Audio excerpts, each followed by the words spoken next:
definitely get into that after this if you want to hear more about it. Mm-hmm.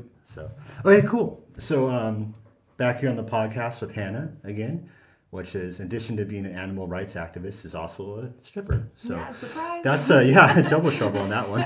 It was convenient last time. It was like I'm a stripper too. It was like, yeah. Oh, that cracked me episode. up. Yeah. I thought that was the funniest thing ever, that you were talking to me about something totally, totally different, and then what do you know? Yeah, and then I also happen to do this. Uh-huh. So one thing I thought was kind of interesting was, okay, so I thought about if I was to go on stage and try that sort of thing out, right? I'd be terrified, right? So, Yeah. like, how'd you get over that body image where you were like, fuck it, I don't care, like, I'm totally comfortable being completely nude on stage?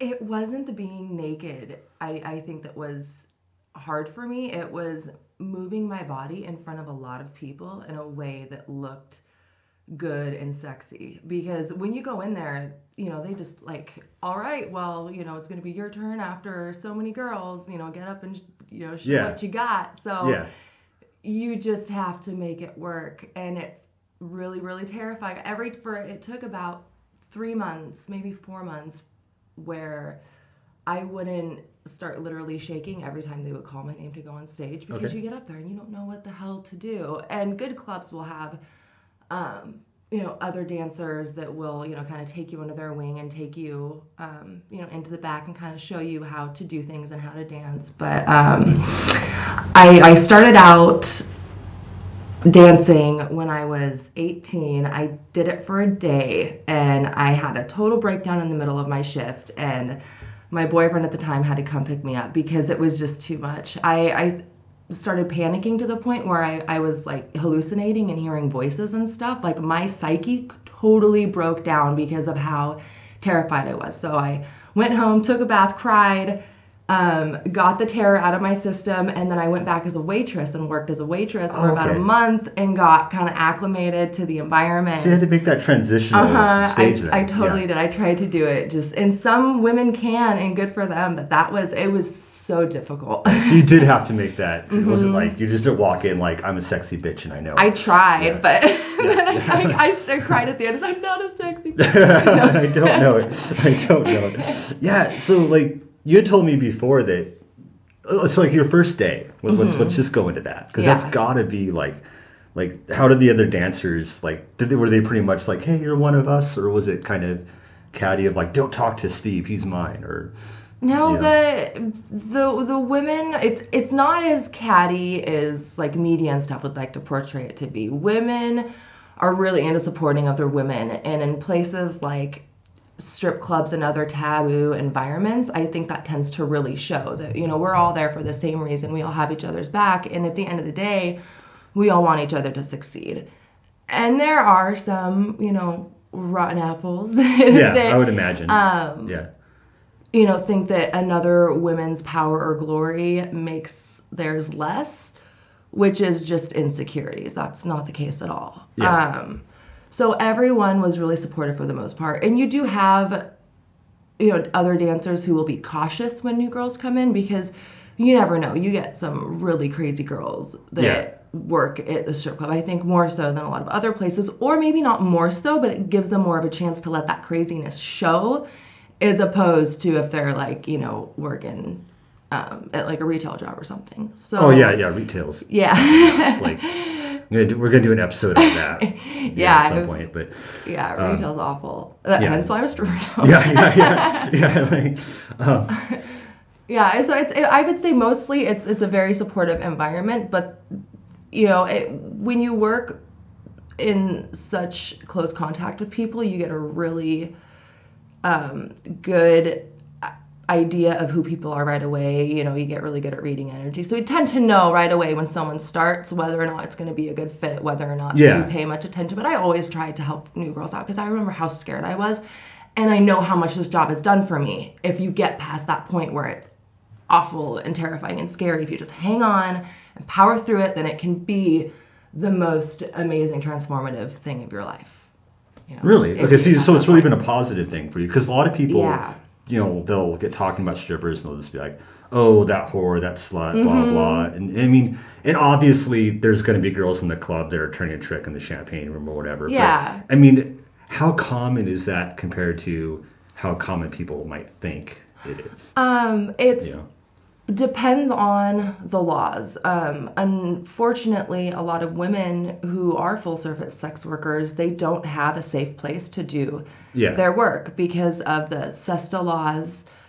Do you know anything about that? The FOSTA or the human trafficking laws that came into place to quote unquote help sex workers, which pools sex workers and sex trafficking together. So if you have, let's say, Backpage, for instance, if someone was using Backpage or Craigslist to traffic humans, then the platform itself would get in trouble. Oh, for being complicit and just like the getaway driver. Right. Yeah. Exactly. Like, yeah, you didn't actually do it, but fuck you, you did it.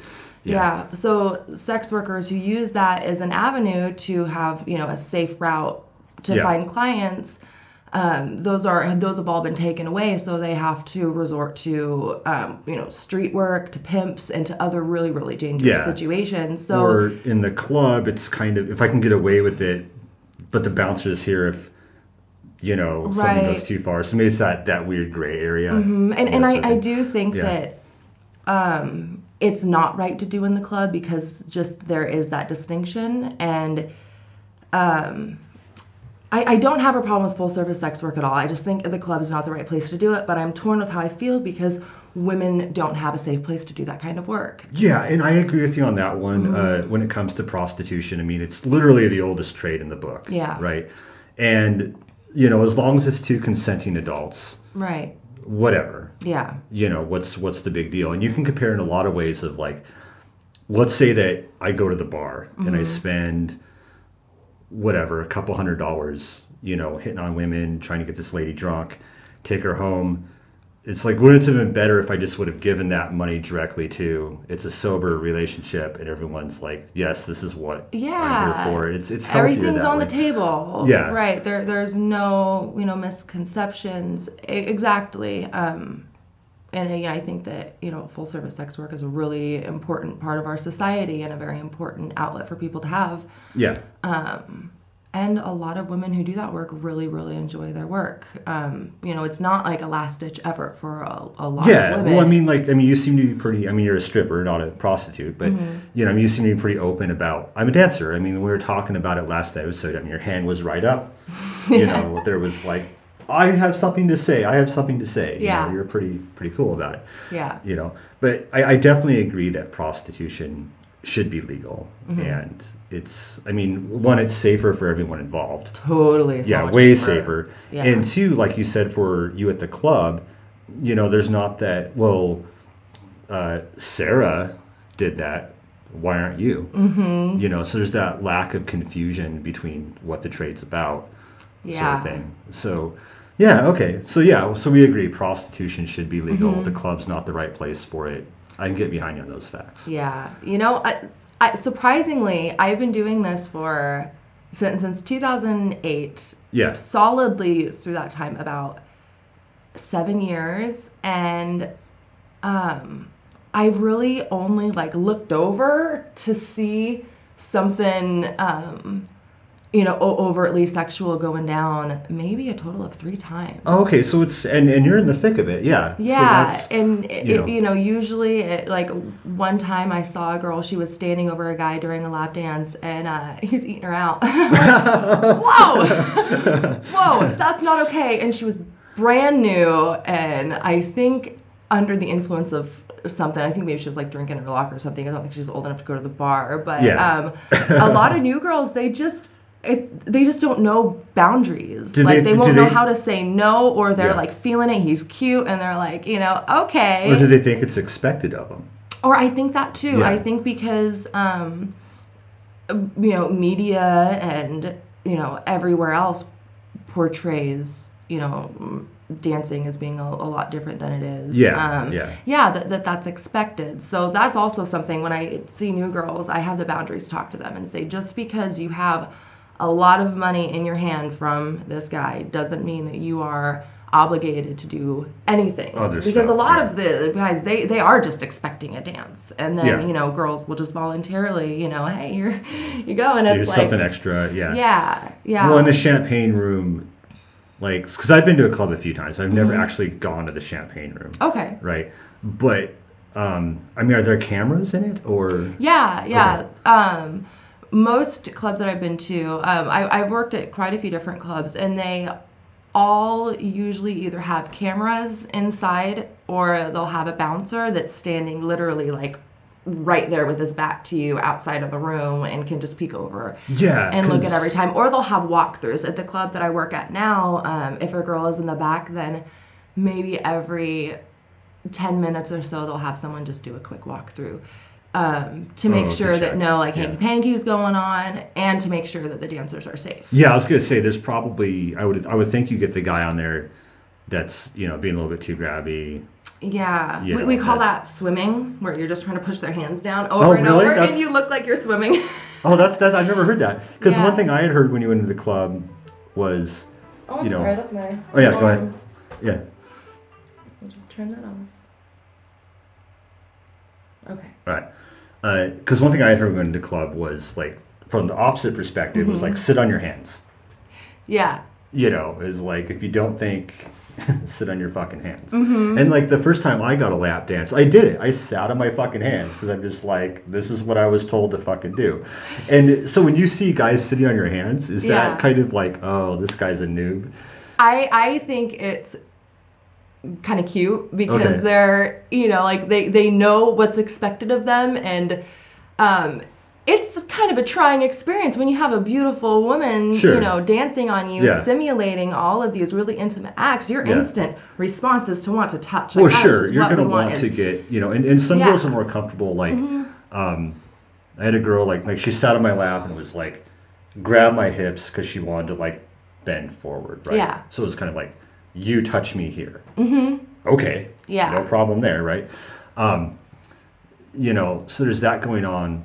I lost my train of thought. I wasn't knowing where I was going with that. Anyways, but okay, so the guy sitting on the hands is kind of cute. Yeah. It's endearing to Yeah, the girl. yeah. Okay, it's just a sign of respect, obviously. Totally. Yeah. So, like going down to okay, so you said you had been doing this since how long? 2008. 2008. Yeah. Yeah. So like, how long can a girl realistically like do this before it's like, well, as much as I've learned mentally, I'm just kind of aging out, sort of thing. Like, how long does that work? You can do it for a long time. Yeah. You can past the point where you're still hot and into the point where it's like funny. I've seen older, really, really hot. One of my best friends is in her early 40s, and Oh, okay. she's one of the most beautiful women that I have ever seen, and she makes a ton of money. Yeah. Because she takes really good care of herself. Yeah, I was gonna say I've known people that have been okay, like going back to the vegan, vegetarian sort of thing, right? Mhm. Like, which you obviously get a more whole foods diet with that sort of lifestyle. Yeah, and she is vegan. Yeah, so I mean, I've seen people like that, and they're very whole foods based, and it's Mhm. like they look younger. I mean, especially if they didn't Absolutely. party a lot as well, they Mhm. look even younger. Yeah. So I mean, I've seen women in their 40s, just like you look like you're in your late 20s. Mhm. It happens. Yeah, and I've known a Yeah. handful of women who you would never be able to tell that they were, much older than me in their Yeah. 40s. And then you have a lot of older men too. They don't want younger girls to dance for them. They'll think that that's weird, just like how I would think it was weird if an 18-year-old was giving, me a lap dance, like you're a Okay. child. Yeah. Even me being 29, there are some guys where, I'll tell them that and they're like, oh my gosh, you're so young. Do you have anyone older? So a lot of, men who are, 50, 60, 70, they want someone who is that same age. It makes them feel comfortable. Yeah. So, to kind of be like, this is my peer dancing as opposed to yeah. little girl. Yeah. Yeah. And younger guys too have like older women and like MILF fetishes and stuff. So. Oh yeah, people are fucking weird. Mhm. Like, I mean, the thing that blew my mind, like going into the club, was okay in the real world, right? Like you Mhm. see a pretty lady walk by, and you're kind of like, oh man, I don't know. I try and talk to her, sort of thing. All these different scenarios, right? Yeah. but in the club, like you sit down, and they're just throwing themselves at you. Yeah. It's a very surreal experience, Mm-hmm. and there's that ice breaking moment, right? Like I'm going to talk to this guy, I'm going to get him to be interested in me, right? And it's so weird because I was there and I had on, it was just a dumb button up shirt with like stripes on it, right? Yeah. And this lady sits down next to me. She's like, I really like your shirt. It's like, it's a fucking button-up shirt with stripes on it. Like, I don't see how this is impressive. Yeah. It's so, which put me kind of on guard a little bit of kind of like, oh man, I'm obviously the mark. Yeah. Like I don't look her in the eyes. She'll make a connection sort of thing. So how is it to? I mean, because obviously you know what I'm talking about. I'm sure you see it 1,000 times. Oh yeah, it's sales. Yeah. That's what we're Yeah. doing. Is sales. Yeah. You're building rapport. Yeah. So how do you break that ice? Where it's like if you get a guy like me who's and there's like, oh no, she's gonna take my wallet by the end of the day, sort of thing. So doing this for as long as I have, I've Yeah. invested a lot of time and money into sales courses. Like I've done the Tony Okay. Robbins Power of Persuasion, the Jordan Belfort, the Wolf of Wall Street, Straight Line Persuasion. Okay, so you really educate yourself and take it very seriously. Okay. I've watched every video on YouTube about reading body language and, changing people's body language with your own body language. Like for instance, if Yeah. I notice I'm talking to a guy and he closes off and crosses his arms, then I'll match yeah. him and cross his arm or cross my arms, and then I'll relax my arms to see if I can get him to do the same and open up again. There's so many different ways to break the ice and to get people to open up, just depending on really the scenario. But how I go about it, and it can be really intimidating. You have to go and you have to talk to a total stranger and have them find you interesting. Yeah, and that's the weird part because like in the real world, there's that. Oh, is she gonna think I'm weird? Yeah. Which is why I love But in it. the club, it's very opposite, right? Yeah. It's kind of like, oh wait, I'm being pursued. Yeah. Like just like hordes of, it's like that's not the way it goes, right? For the average dude. Anyways, so that's kind of breaking the mold with someone like how competitive does it get over like that's my guy, back away, Pretty competitive depending on who the guy is and the club that you're at. There are so many different variables. We call them, I call them whales, guys who are big spenders. They have a lot of money, a few $100s is nothing to them. At the club that I work at, there's really only a small handful of girls that actually hustle to make money. It's really interesting. You go to almost any club and you'll notice that half the dancers don't really do anything. They're all in the smoke room. They're all up at the bar getting drunk. They're all sitting around on their phones. There's really, they'll make most of their money off of their stages, and maybe they'll get a couple dances, and it's enough money for them to, pay their bills. So they're making minimum wage. Yeah, there's a lot of girls who just, they don't put the work into it. But then you have the ones who, like me, who, put a lot of effort into it, and I'm, always working the floor, and if I'm there, I'm there to work. And the other dancers that do the same, we do have a respect for each other because we see each other working really hard, and we tend to try and share the wealth. So if I can pull another girl in on a private room with me, then I'm going to try and pull another girl in on a private room with me. Oh, so two for the champagne. Gotcha. And it seems like that would be counterproductive because the champagne room is what, like hundreds of dollars an hour?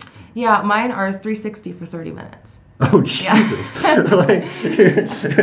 Yeah. God. And man, I know it's a lot of money for a half hour. 30 minutes. For 30 it's minutes. Crazy. But people are buying it though. People buy it. I get about one a night. Wow, I that is take amazing. $300. The club takes $60, and but guys, they want that experience, and a lot of people who are in there, they make enough money to where that's really not too much. That's like a good night out. And yeah, if you have the money, I mean, I guess it all comes down to percentage of income, right? If after I pay my bills, pay my bills, put some money in savings, do all that shit. If I've got $2,000 left over for fun money for the month, what's Yeah. 2 hours of champagne room a month, right? Mm-hmm. It's nothing. Yep. So yeah. So the whales, like you said, they're not very common,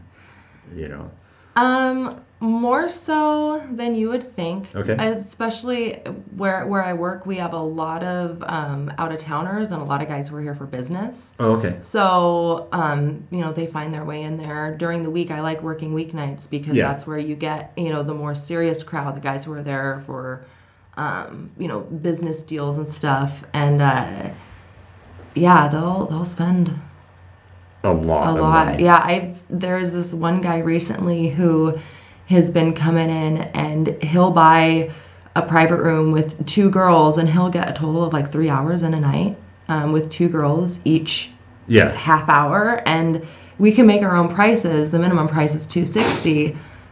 Oh, it's not set. Okay. No, it's not set. So sometimes my half hours, if I know that is just a drop in the hat to them, then I'll $465, whatever number I can feel comfortable saying, which I'm really trying to get comfortable with saying bigger numbers. Yeah, well, like you said, it's sales. Mm-hmm. You are selling a product and service, and you're like, hey, I want my money. If I was doing a pizza shop, I'd be selling it for as much as I could. Right. Mm-hmm. Sort of and I believe in my product. I put a lot of time and effort into making my product a good product. Well, and that's the thing, right? I mean, because it's like, you got to know how to sell. Mm-hmm. Obviously your physique is, you got to maintain that, mm-hmm. Sort of thing. So there's a lot that goes into it. What was the other thing I was thinking about? So we kind of talked about so like the whale thing. I thought that was kind of interesting. So like, what are the other names for customer types that you have? Where's the whale about it? The whales are the big spenders. Gross customers, and so customers for short, we'll call them like custies, or if they're gross, we'll call them crusties. Crusties and crusties and crusties. Yeah, and it changes at every club. Everyone has their own, little like nicknames for stuff. But that's all that I can think of right now are the. Yeah, I'm sure there's more, but I got you. You didn't write out a list. It's all good. It's all good. But. Okay, so like I said before, like you're pretty open about like I'm a stripper, fuck you. Yeah, I think it's important. Yeah, exactly. Mm-hmm. So I mean, were you always like that, or did you have to kind of build up to that? I had to build up to it. There's always that moment when someone asks you what you do, and you're like,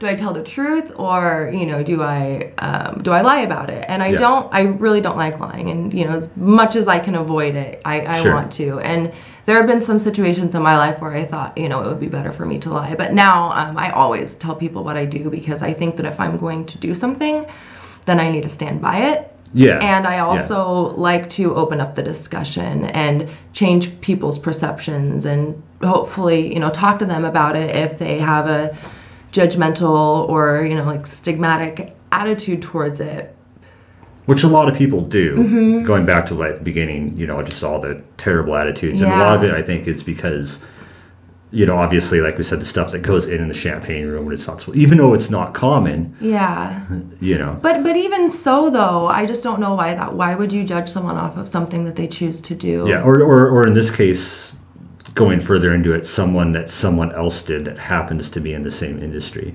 Yeah. Sort of thing. I really think that the ill feelings towards sex workers in general, whether it be a stripper or full service, or anything, it's all based down on insecurities. And is what the core issue is. I agree with you on that one, because you look at the topless baristas, mm-hmm. right? Like I've had talks with women about that before, and they're just like, I really hate those places, blah blah. And it's my opinion of that has always been, I mean, maybe they hate it off religious grounds or something like that. I don't know, but But I always thought like they probably hate it because they can't do it, and no one wants to see them in a bikini. Yeah, it's because they lack the comfort and the security to do that. That's exactly why. Yeah, like I don't hate Chippendales dancers, in spite of the fact that I'm not benching 200 pounds, and I'm not going to cut it as one. And like, whatever, dude. If you want to go shake your ass, have at it. Yeah. It's not my problem. It's not my issue. Mm-hmm. But so weird people pay for the weirdest fucking things, and Kitty who you remember, has given me lengthy list of things that people pay for, right? So what is, like, bar none, like, the weirdest fucking thing that a dude has asked you to do?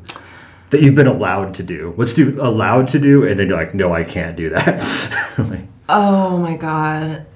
There's been, so one that affected me for a long time when I first started dancing, that really made me feel gross, was this really old guy came in, and I'm like an 18-year-old dancer, so I look a lot younger, you know. I've always been like tall and older, but I was still pretty young. This guy was probably 60, 70 or so, and he had me sit down on his lap, and then he wanted to turn a vibrator on that was in his pocket, and had me sit on his lap while the vibrator was on. And I'm like, there's no fucking way, dude. That's not gonna happen. No. I had a guy for a while that would pay me to, like, beat the shit out of him. He would come into the club, and the moment I would see him, I would give him the, like, I'm gonna kill you eyes. And I would grab him, give me your fucking wallet, slap him in the face, take his wallet, take his card, run his card myself, and then take him into the back, and even the whole time, like, manhandling him. And I had to be kind of careful with what I do on the floor, because other customers see and they're like, what's going on? She was just super aggressive. But that's why we had to go into the back. I gotcha. And we'd go back there, and I would just straddle him and choke him out and just hit him in the face and slap him and hit him and slap him and spit on him.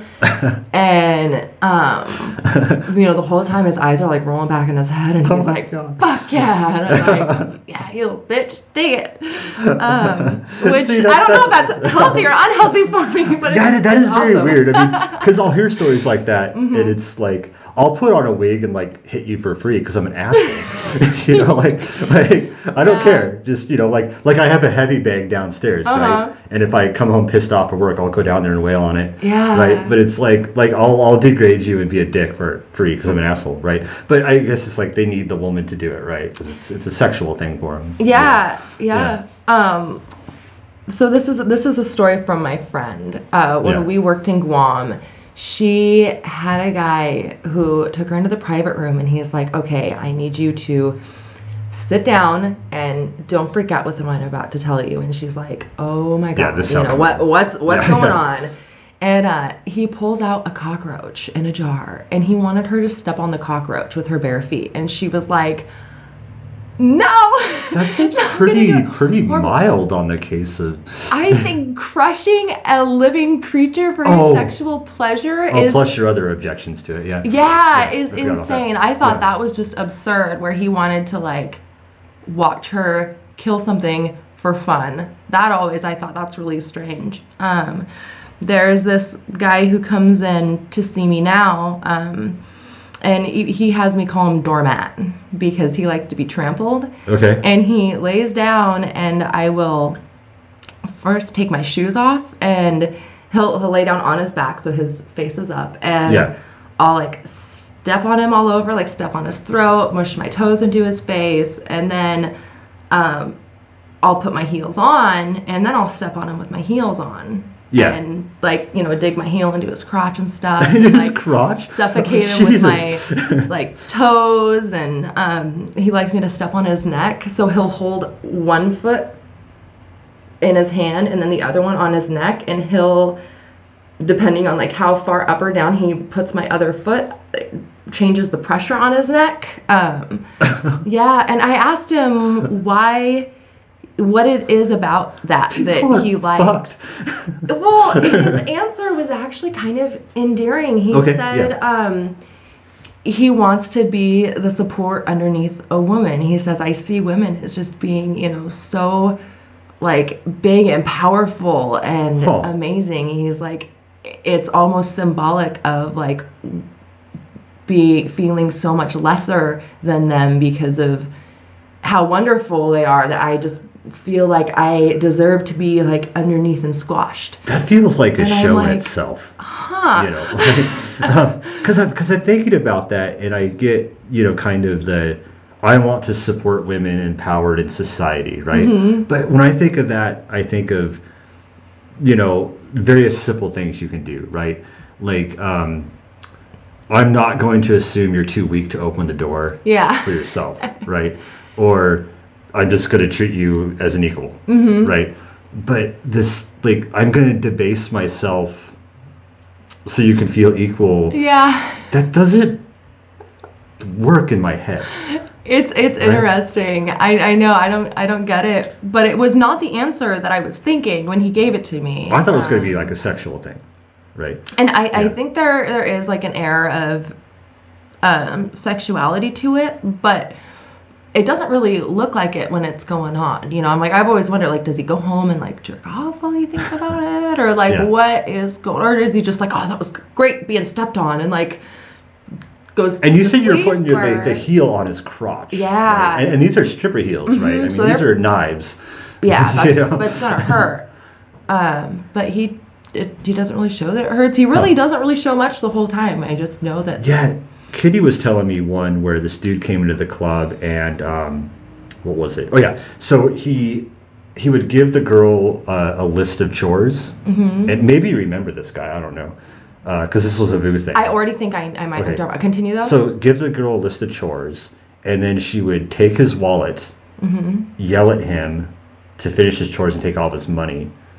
And then there was another guy that. Oh, this is separate. The man baby. I know who you're talking about. Oh yeah, she told me about that. Yeah. Does he go to your club now? No, I haven't seen him since way back then. But yeah, she would yell at him. She'd be like, you know, did you do all of your chores? Did you, you know, do your laundry? Yeah. And I believe he wore a diaper. Yeah. Kitty said that he wore a diaper. Yeah. The guy I was thinking of originally that I like lost track and went on to some other weird dude.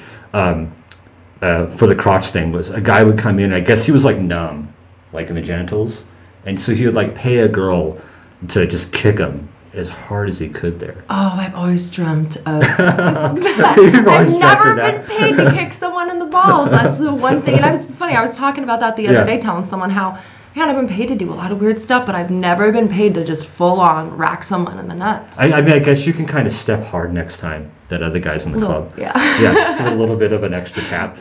You know? I would just be scared of like puncturing. Bursting someone's nutsack. I know a guy who lost a testicle because his ex kicked him in the balls really hard. Oh yeah, it's not. I mean, I can't say I've been kicked in the balls a whole lot in my life. That's good. But yeah, it's not pleasurable. You know? Yeah, I mean, thank God, never with anything pointy. Just, you know, the ball of the shoe. Risk deflation. Yeah. Oh God, yeah. People pay for the weirdest things. Yeah. So, like, one thing that Kitty told me was that. Oh, okay, because you said you worked out at the State Line, right? Right. So, like, State Line, that's like a full nude club, and then Deja Vu's like topless, or Deja Vu is fully nude on stage, but the lap dances are clothed. State Line is fully nude everywhere. Lap dances as well. Yeah. Okay, so how? Because you worked at both, right? So like what do you prefer? Like State Line. State Line, for definitely. Sure. Yeah. There just wasn't enough of a customer base at Deja Vu to make like good money, and the girls who were there were just crazy. Just the whole thing in general was kind of a no. No, it was just a bad experience. Yeah, there were. I really adored the manager that I had, and I really liked a couple of the girls that I worked with. But taking a step back now and looking at it, I would have to be really it seems like it'd be to easier to make money at State Line, I would think. Yeah, well, there's not just the full nude. There's just more people. Yeah.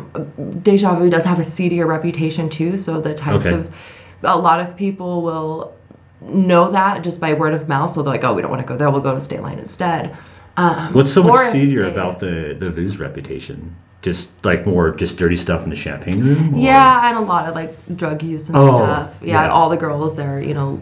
You go in and they're all asleep because they're all on. Yeah, I would imagine all the girls are pretty hopped up. It was pretty bad when I worked there before, but clubs will kind of go through stages where they'll have, you know, a lot of really crazy messed up girls, and then those will get cleared out because of like management or just kind of the natural flow of things. Yeah. So there have also been times where I've worked at State Line and it's been a shit show. So. Okay. But mostly, it's been Deja Vu that's been that's not the place for you. Yeah. So like, you don't even work there occasionally anymore. It's like, fuck it, I'm done. Yeah. So because Kitty told me that they had done like a fundraiser at the Deja Vu, right? And they like rejected the money because it came from a strip club. Yeah, we don't want your booby money or whatever, right? However they want to put it. Oh, do you know what it was for, or who rejected? It was money? Breast cancer. Like, they rejected money from women that raised money for breast cancer, which makes no sense whatsoever. So wild so to me. Fucked. That is. It makes me sad. It really does. And it's just the stigma of the whole thing, right? It's just such a big stigma. Yeah. When I worked at Deja Vu, right off the property line, we would have protesters with megaphones at least like once a week. Yeah, that were reading scripture to us and telling us that we were going to go to hell. And, of course, we thought it was... So back then was when we would smoke out in front of the club. Oh, okay. So, we'd put on, like, really long trench coats to cover our little bikini bodies. And the protesters were just a few yards away right off of the property line. So we would take advantage of that and just try and be like as disgusting as possible, and like girls making out and humping each other, and just really Jesus like full this. full on debauchery. Just Jesus like this. And now we have church women who come into the club, and they'll bring us like goodies and like little gift bags that have like lotion sweet. And stuff. Yeah. You think it's sweet, but they're actually back there to try and get intel on the club and to listen. Okay. Because they don't want the club to be open. Yeah. They don't. They're against it, and they're in there because they want to be a light in the darkness and be a place where the girls know that they can come, and they're back there listening and hearing and gathering stuff. So, and a lot of the girls will be like, "Oh, that's so nice that they brought us all these cookies," and I'm like, "Don't trust their church cookies." They would love to see this place shut down. Oh yeah, totally. Well, yeah, because they'll protest anything, right? Yeah. We used to have a party bus, and it actually got pipe bombed. Really? Either by there's a question of, was it the church people or was it the Aryan Nations? Because the Aryan Nations used, the Aryan Nations against the strip club. Yeah, they used to have a parade in Coeur Was it just d'Alene like there's too many year. ethnic girls working there? Is that like? Well, they had a parade every year, and State Line was one of the places that was responsible for getting it shut down because just of how much effort they put into it, which we've all got freedom of speech. If you want to go and march in the street and spew hatred, then more power to you. Then I know who to look out for and not associate with. And they wanted to shut that down. So there's reason to believe that because of how much effort the club put into stopping that parade, that they pipe bombed. Huh, interesting. Party bus. Yeah, so it's either Christians or the yeah, like I got the Christians being the enemy of that. That's funny because I was envisioning the Aryan Nation just like piling into the club, but if you got like the help to get them shut down, I guess there's that vindictiveness. Mm-hmm. But yeah, I agree with you on this censorship thing because. So my neighbors have a flagpole, right? Mm-hmm. Like if they were white supremacists, as much as I don't want to see the flag of Nazi Germany flying around, like at the same time, like when my niece comes over, I definitely would want to know, like, hey, don't talk to the people on that side of the fence because they're fucking assholes, right? So yeah, it's better, they're easier to deal with in the open. Yeah. Than shoving them in these little splitter cells. Yeah, type thing. I agree. And I think freedom of speech is important because if you shut it down for one thing, then where does that stop? Yeah, and so I read a lot of history books, right? Particularly like the Second World War. That's kind of my field of study, right? And one thing I think is interesting about Germany now is that they have this unique thing where they're very anti-Nazi, which makes sense because it's pretty close to their history. Yeah. But on one hand, it's like, oh, you're violating free speech. Like you can't display the swastika in some ways. You can't. There's all this stuff that's very illegal. Yeah. But I understand their perspective because I was talking to a guy from Poland one time, and his attitude towards Germany today was that it was still the Reich. Yeah. So I get their perspective of like, no, you don't understand. Like, what else can we do to prove to you that this isn't Hitler's Germany? Mm-hmm. You know, it's fucking crazy. Anyways, but yeah, that's kind of a side tangent there. But yeah, back to the club sort of stuff. So like, okay, so crazy things that people like. Does any other crazy, just fucked up thing come to mind? Because I know that you have just like trainloads of these. Like, you won't believe this guy. You know, I've been thinking coming like up to this experience, like what are like the craziest things, and then I'm like, I feel like I'm so desensitized to it because it's all kind of crazy, and I've been doing it for so long that it's all just normal things to me, and I wouldn't really think that it's too crazy. You know what I mean? That it's just like, well, that's just another day at the office. That's true. Yeah. Because I was thinking about too. Okay, so obviously, you know, Hannah at the club and Hannah outside the club are two vastly different people. Pretty different, yeah. Yeah, like you're not trying to like get my wallet right now. Mm-hmm. Right? Little do you know. Sorry. Anyways, but what I was gonna say was, how hard is it to turn that off? And in your daily life, do you kind of find yourself like, oh, I'm kind of, because you have to be that salesman. You have. Yeah. Does it kind of cross over? So sometimes? funny. It totally does. So what's really funny is I don't introduce myself as Hannah very often in my day-to-day life, right? But I introduce myself as my dancer name all the time. So I was actually at a activism event in Coeur d'Alene, and I introduced myself to someone, and I used my dancer name. What is your dancer name? Aurora. It just like rolled out of my mouth, and I'm like, well, I guess I'm going to be Aurora right now. Yeah. And it is hard sometimes to switch into stripper mode. No pun intended. Especially when, you know, I've been like a mom all day. I've had a, you know, baby sucking on my nipple. Sure. You know, for, you know, how many hours before my shift.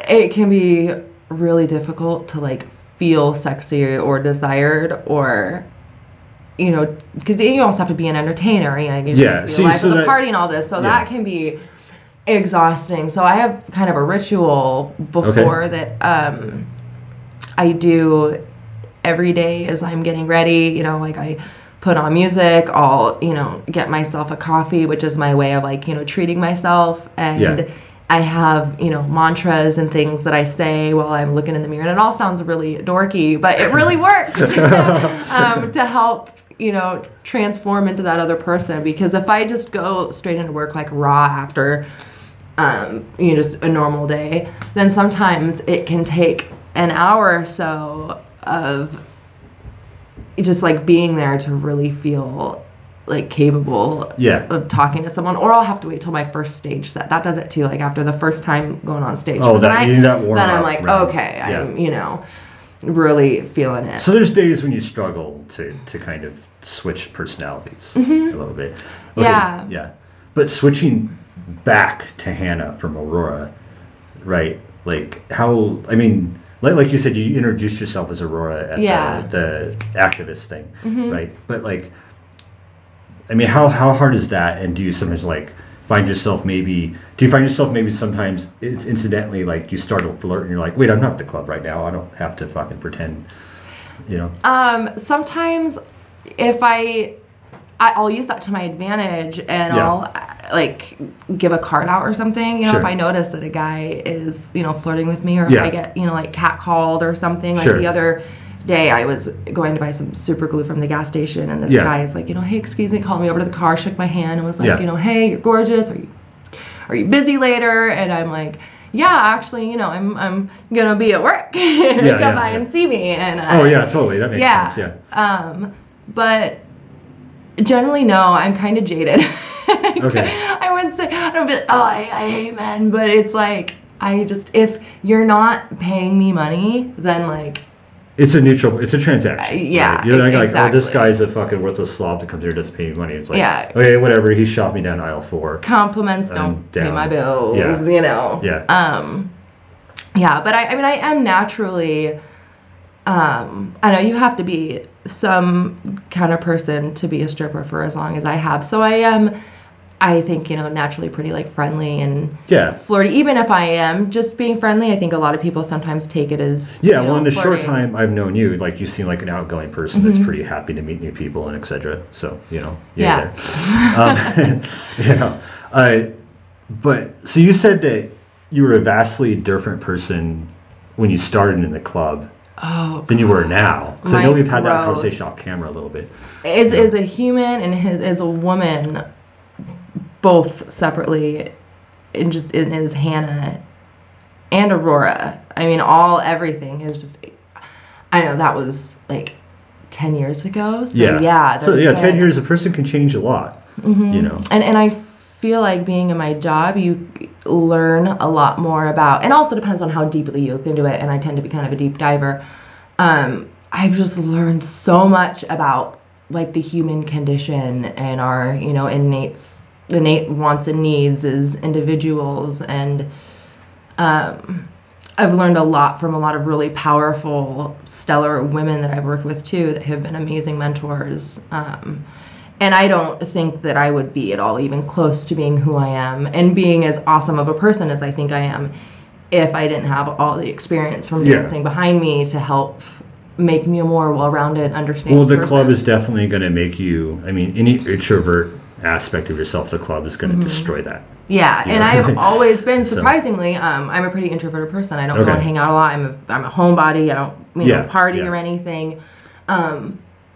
But I've learned how to mask that. And in situations where I know I have to talk to people, I have to do this, I have to do that, where I can put that out there and switch it into that mode, which is something that dancing has really taught me how to do. It has to help with your activism as well, because I mean, you're just the ability to just walk up to random people. Totally. Yeah.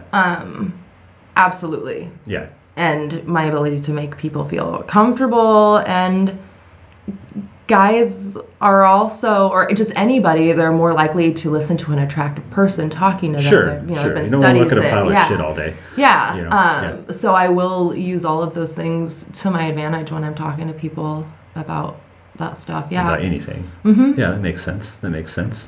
Totally. Yeah, totally. So I'm trying to think of other stuff about the club that might be kind of interesting. So like, what are the dancers like? What do you really think about the dudes that come in? Like the average dude that comes into the club. Totally depends on the dancer that you ask.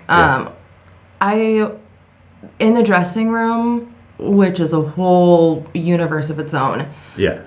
And sometimes I try to stay away from there because it can be really, really negative. But you'll have women back there who are like, I fucking hate men. My baby daddy this, all these customers that, and they're just so negative. And then they gotta go out there and be like, oh, hey, honey. Well, yeah. But then you know what? They don't make any money because they go out there and they go, fuck all these motherfuckers, and then they go back into the smoke room, or they get on their phone, they're like, I'm gonna go take a shot before I deal with all this. All of my interactions, I would say 90% of them are profound, and I would use the word like beautiful. They are really, really awesome interactions that I have with other human beings, and I think that's because, I don't know, what you put out there is what you get back. And if you're a positive person, positive people are going to spend time around you. That's the way the world works. Yeah. And a lot of the times I get paid just to sit there and talk, because the substance of what I'm talking about, I'll get people in, and all of a sudden we're talking about like the Anunnaki and Planet Nibiru and like all these crazy cool things, and I'm like, and that will happen to me 2 or 3 times in a night, where all of a sudden I'm like in super deep with someone talking, and they're like, I don't want you to get up, like I'm never able to talk to people about this stuff ever. That is and those are interesting subjects. Like I'm not an ancient aliens guy, but I've definitely talked to them before, and it's a fascinating subject. It's so cool. It's really like, I don't know, are you into that thing? I'm way into that. Yeah. Episode 3 with him. Because I mean, just a quick tangent, like the ancient alien thing, I think there's a lot of stuff about it that's interesting. Like they'll talk about like this building is square to a degree that modern engineers cannot square. Yeah. Right. I'm like, okay, point ancient alien people, that's a valid point. Right. But then they'll talk about these navigational marks. Yeah. So like imagine your Alf flying around Earth, and you're like, oh man, I got to find Central America. Okay, that pyramid's there, which means it's 30 degrees that way. Yeah. And I'm like, why don't they just fly up to space and be like, oh, there it is? And then just like, it doesn't make any sense, you know? Yeah. I think a lot of that stuff is because the only things that are out there to the masses are the things that like the powers that be want you to know. So I think a lot of the information that's out there in regards to like ancient aliens is like honeypot stuff. Like they aren't giving you the whole truth, or they'll sprinkle a lot of disinformation in with so the they're giving truth. you part, yeah. Right, and you kind of have to It's a red differentiate. crayon, but it's really a red marker. Right. Type. Okay, I got Yeah. Yeah. Yeah, but it's really amazing the conversations that I have with people, and just about their lives, a lot about masculinity and how men are grown up to how the struggles of being a cis white male are totally ignored because of that fact, but you're raised to fit this mold of a man and all of these. What do they call it? Toxic masculinity. Yeah. So, yeah, which is interesting because I mean, there is a lot of the Cure that Boys Don't Cry song. Yeah. Right, and there's definitely a lot of truth to that. Like growing up, as a man, it's kind of like don't cry, don't cry, don't cry, and it is so stupid. It's so sad. It's not. But even being an adult, like I still have that thing in the back of my head, right? Because it's like, dude, if you cry, you're a bitch. Yeah. It's so stupid. It is, and it really breaks my heart because my partner is a beautiful, beautiful man, the manliest man you'd ever meet. Yeah. But he is also, at the same time, the most sensitive and compassionate. And he was taught his whole life that if you cry, you're a fucking faggot. If you do this, then you're a faggot. And and so even if many you're other. even if you're not, like I was never literally told, like if you cry, you're a bitch. If you cry, you're a faggot. Yeah. Right. But it's just society just implies it, so you end up with that attitude anyways, even if you're not directly told. Yeah. Yeah. Yeah. And you're saying my job, it totally puts down people's walls because I think because I'm naked, I'm in a more vulnerable position, and I go and I sit down, a complete stranger, and I'm like, hey, how's it going? Pop on their lap. Yeah. All of those walls and those social boundaries are completely broken, and I think they feel vulnerable to an extent too, or at least they let their walls down a little bit more, so I'm able to tap in and have these conversations with men about those taboos, about how they really feel about what it is in society to be a man. And I have the most insanely intimate conversations with people around all of those subjects. So a good majority of your day, you don't spend dancing. You're just sitting there like, hey, Steve, tell me about blah blah. Yeah, that's interesting. So my idea of customers is really, really positive, but you'll ask a lot of other girls what their idea of customers are, and they'll be really, really negative. It really just is what you decide to put your energy. And I think it's because you have a positive view of your job, right? You're not. I mean, you know that you're trying to extract money from Steve, and Steve knows that you're trying to extract money from him. But I think the difference with you is that there's a desire for you to give them a quality product. Yeah, it's still sincere. Yeah, exactly. I'm charging you, but I mean the same thing like with my job, right? When someone comes in, because I work in the sporting goods counter, right? So when someone comes in, they're talking about their first rifle that they want to get. I'm like, well, you should get a small caliber bolt action, and this is why, blah blah blah. And don't get this, other thing over here. It's like, I'm not directly. The sale of that rifle is going to impact my bonus by like a fraction of a penny, right? But I still want them to leave with something of value that's going to work for them, And you can definitely tell the difference when you deal with people like that versus the women that are just like, why haven't you given me your wallet yet?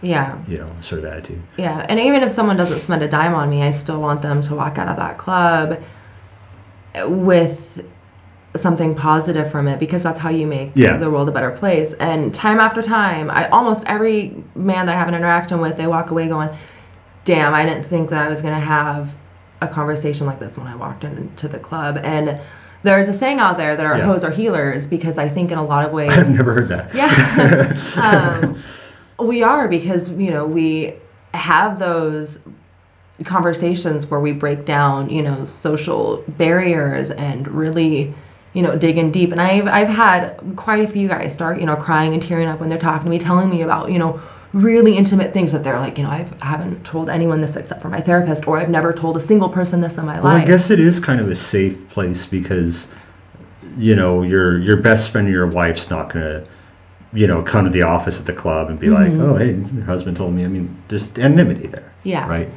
So you feel like, you've really been in a position a lot of times to mentally help someone, like to make their lives better.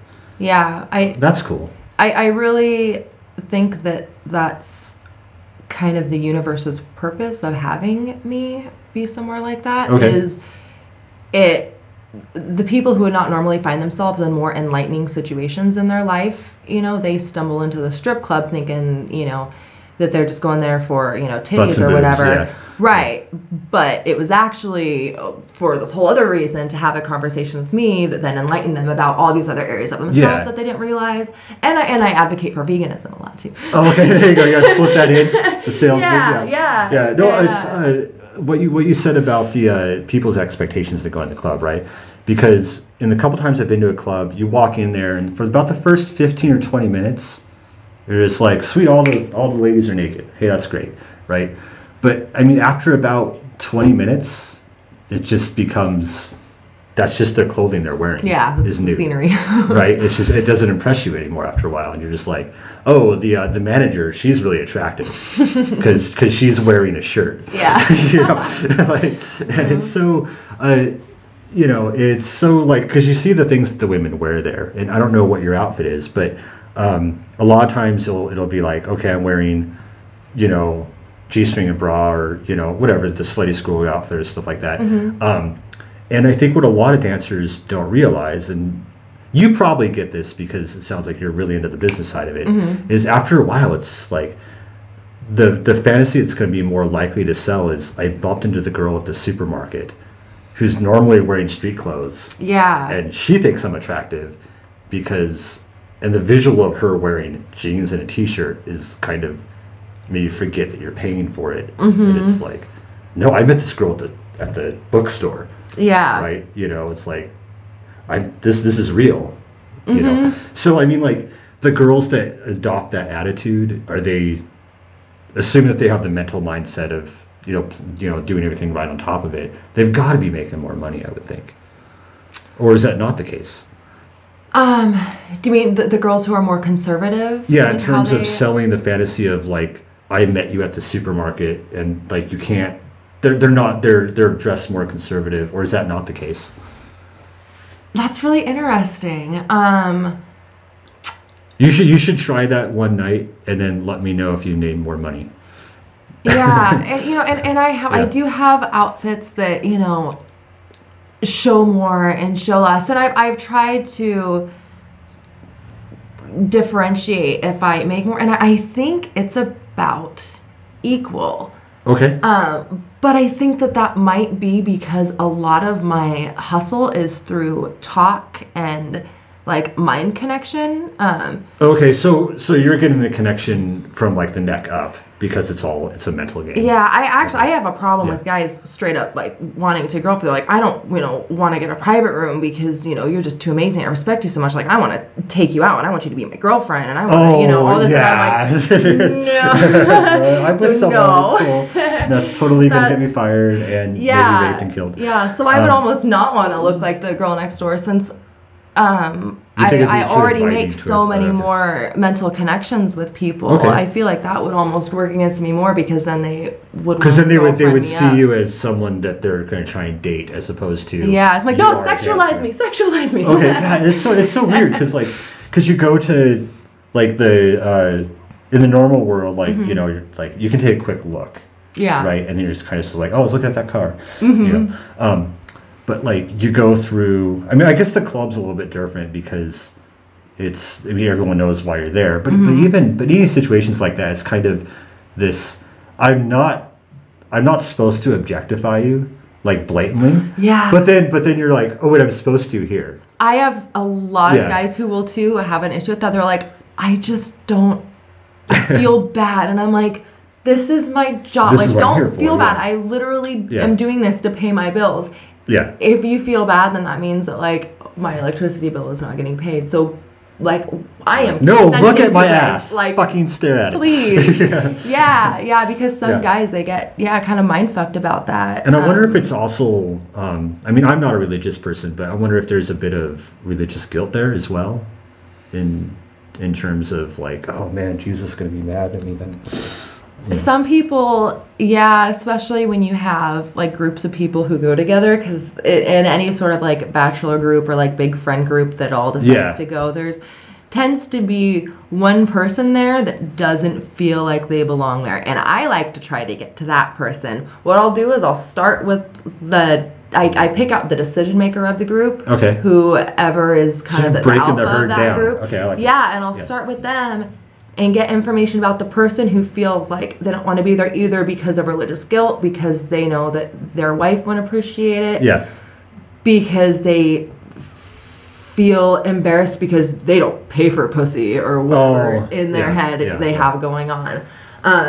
And those are the guys who are like, I want all your money. So it sounds because like a I'm going challenge to give at you that the point. best time ever. I'm going to blow away all your expectations, and then I'm going to come home, with a happy bag. So So it sounds like I'm going to make a bunch of money, and it almost sounds like a challenge there. Yeah, it is. Yeah. And because I know that they're walking in there, I mean, whatever situation that you're in the time, you can choose how you want to make it. You can mentally have it be the greatest thing ever. You can mentally say, no, this sucks. So I like to switch them from the this is awful to the this is awesome. Yeah. And then change all of their expectations or ideas about strippers at the same time. And make them feel good about their decision to do so. Like, wow, I'm happy about my decision to give that woman all this money. Yeah. And I'm walking away happier and more fulfilled in my life. Yeah. Yeah, So, totally. yeah. Yeah, it's very interesting interacting with the girls. Like, because some of them, they'll sit down next to you like, hi, I'm Starlet, whatever. Mm-hmm. Do you want to? Yeah, that's gonna be my stripper. I'm Starlet. Like, do you want to dance? Mm-hmm. And just like, who the fuck are you? You're like, I don't know you. This is weird. Like, just like just like I haven't spoken to you a word in my life, and you're just like walking up to me, and you're just like, give me money and I'll dance for you. Mm-hmm. So you gotta. I like to say you gotta pour a foundation before you build a house. yeah, exactly. Yeah. Well, it's like because you talk about the whale, right? Mm-hmm. And so when I was at the club with me, Angie, and Will went, right? Mm-hmm. And we sit down, and I was wearing like that button-up stripy shirt, that's apparently was really sexy, And Angie tells one of the dancers. At this point, I was involved in a winery, and so he's like, he owns a winery, right?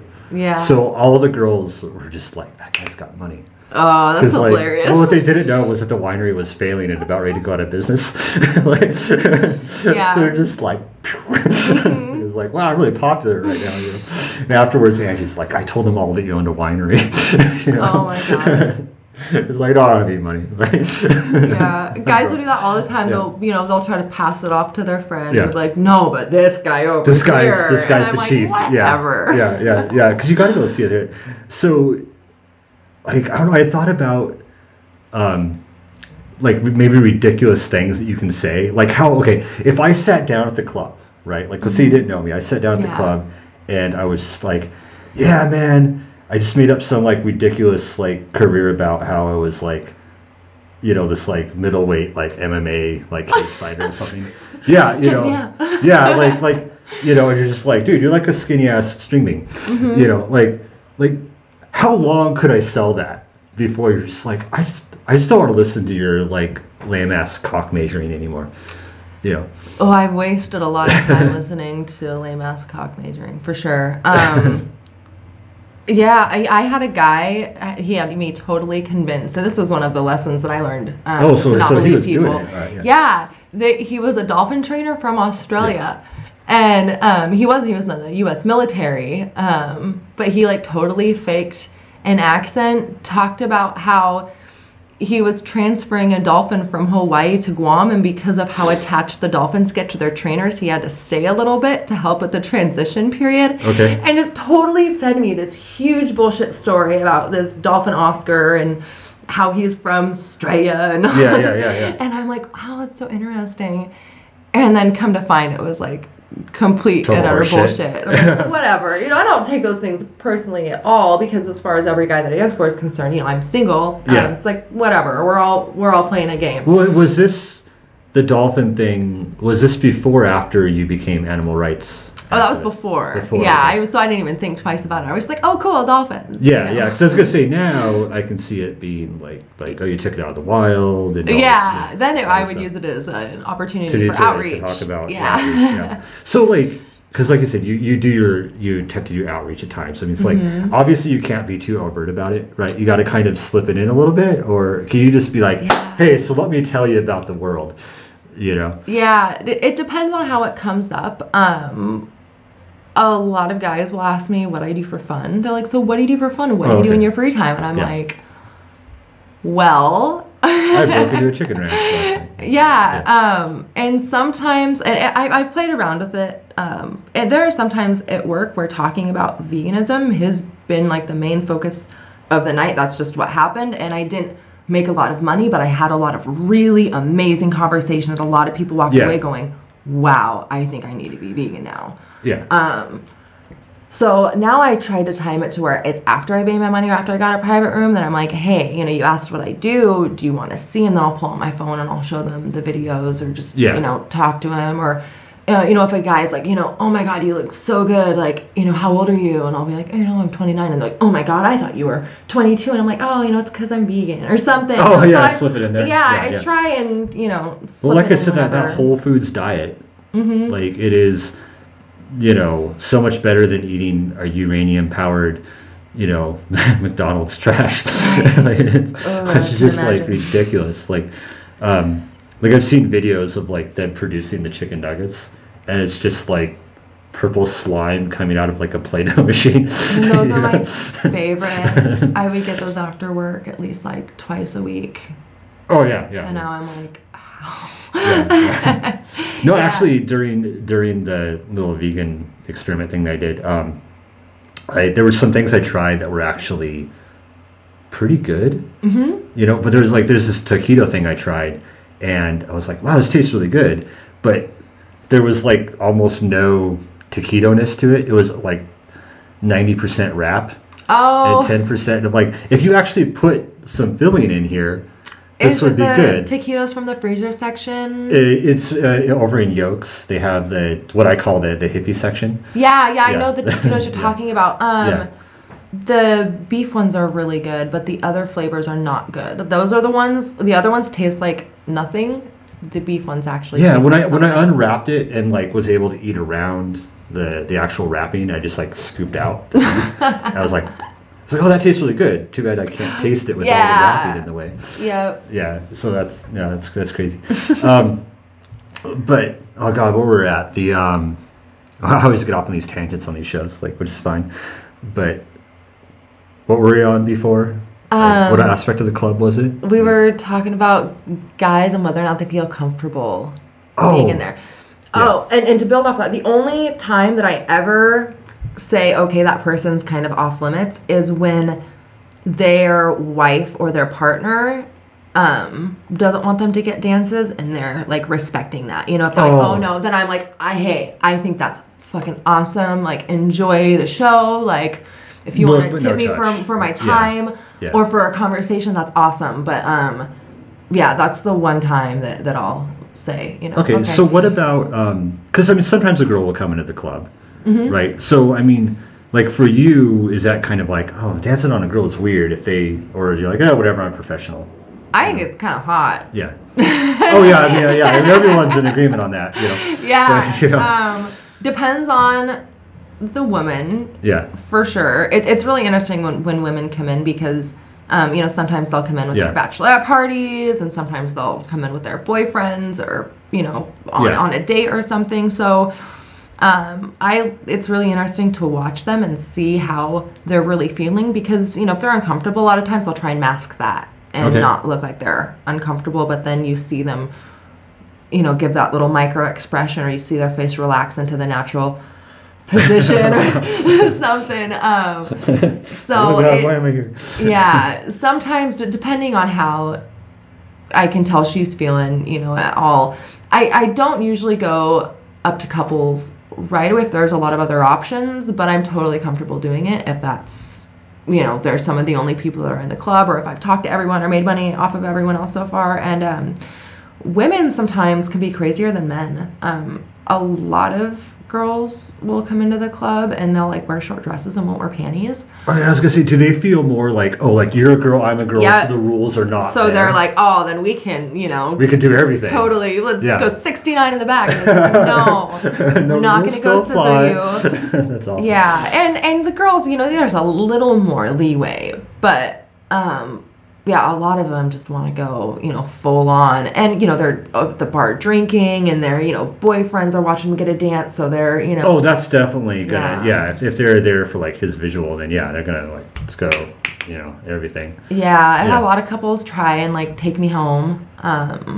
That's pretty... That seems like that probably happens on a regular basis, I would think. Mm-hmm. Just maybe not a couple, but just someone.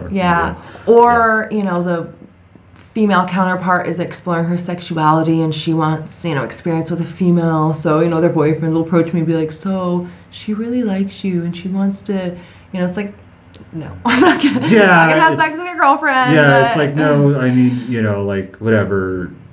She's gonna get the standard treatment. Yeah. Yeah, but I get why a girl would go into a club and think, because it makes sense. Let's say I thought I was gay, mm-hmm. right? If I went into a Chippendales, they'd be like, okay, man, no one here knows me. Mm-hmm. You're paid to do this. It would make sense, mm-hmm. right?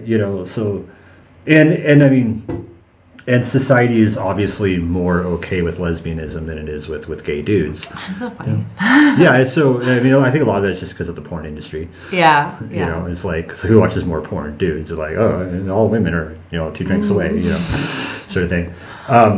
Okay, so you get a lot of women that come in there to please their boyfriend or mm-hmm. because they want to explore their sexuality, mm-hmm. right? Yeah. Huh. Yeah. I kind of figured that would happen. And then every once in a while, not very often, but every once in a while, you'll get just a lesbian who comes in, with a friend or on their own or something. And I love dancing for lesbians. Yeah. The only time that it bothers me dancing for a woman is when she's not wearing panties and she's wearing a dress. Then it's all of a sudden I, get down on that level and I'm like, oh, hey there. It's not a vagina I recognize. That's awesome. I guess that's the same as the dude that wears sweatpants. Oh. Yeah. The tent pulling.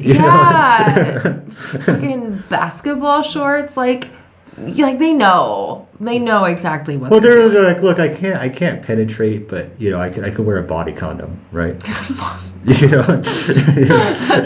awesome. I've never heard it referred to as that, body condom. Yeah, it's really maneuvering over a gear shifter. And it's funny, if you think you're gonna get a better dance because of that, no, I'm just gonna do everything I can to avoid the raging hard on that's right there. Yeah, that's and so, I'm going to continue on this but that's what a lot of guys don't understand is that the better you're behaved during a dance, the better dance you get, because then I, being the sexual being that I am, that's a beautiful outlet for all of my energy. So when I feel I can trust who I'm dancing for, then I am going to unleash that, and it's going to be one of probably the best experiences of your whole freaking life. Yeah. If I feel comfortable enough to do so. So but if the dude's I'm wondering what's going on, then that's where my mind is. My mind is to protect myself, to deflect different motions. Yeah. And then it's just gonna be a basic. So the ideal dude, the ideal behavior for a dude mm-hmm. would be, I mean, obviously maybe not hands on, ass, but just motionless. Yeah. Or even just to ask, hey, is it okay if I, or what's acceptable and what's not? That's always appreciated too. Yeah, and I think some dancers give the wrong impressions on that, because mm-hmm. I had a dancer, right when the song started, like she put her foot in my crotch and started rubbing, you know. So it was kind of like, okay, like I knew what the rules were, right? But it's like if I didn't know what the rules were, yeah, like I would have been hands on. So I'm Yeah. like, oh, hey, we're going to another level here, right? Yeah, You know. that's why I set those boundaries right away, and Yeah. I do it through when I sit someone down for a dance. Yeah. I you know, Yeah. step into my office. That's Yeah, that's yeah. my classic line. Gotcha, And then gotcha. so now I take their hands and I firmly put them down to their side, and I press them into the couch. Oh, I use kinda no like, verbal, this is where they but should be. it just my Yeah. body language and my eye contact says that this is where you keep your hands. Yeah. And then you know, I do my dancing, and then if they try to touch me at all, then out on the floor, it's no, you can't touch me if you're paying me $25 for a lap dance. Yeah. But I say, you know, if you do want to touch and make contact, then, you know, we can go into the back, and then I set those clear boundaries. Of And like, even then, it's this like is what's acceptable. No, yeah. Mm-hmm. And I do it in a way where, you know, I don't feel like I'm, you know, this is what's okay and this is what's not. Yeah. But Well, you got to make it, and that's weird because like you're going back there to have a good time to sell the fantasy, Mhm. right? And then it's it's the safety talk before you get on the roller coaster, right? yeah. You know, and it's just like, okay, so you can't do this, you can't, and it's just like, okay, now get yourself back in like fantasy mindset. Yeah. You know, So it's little things like not using those Yeah. words like, you know, you can't do this, you know, because I don't want to sound like I'm, you know, their mom. So how or do you something. say it then if you can't? Because I mean, I would think like if I was a dancer, I would be like, okay, you can't touch my boobs, you can't grab my ass, don't finger me. Have fun, right? Keep your fingers out of my Yeah, pussy. exactly. Yeah, okay. There's no insertion going on here. Yeah. So how do you get that across without the no word? Because it's just such a default. I know Say. it Yeah. really is. Because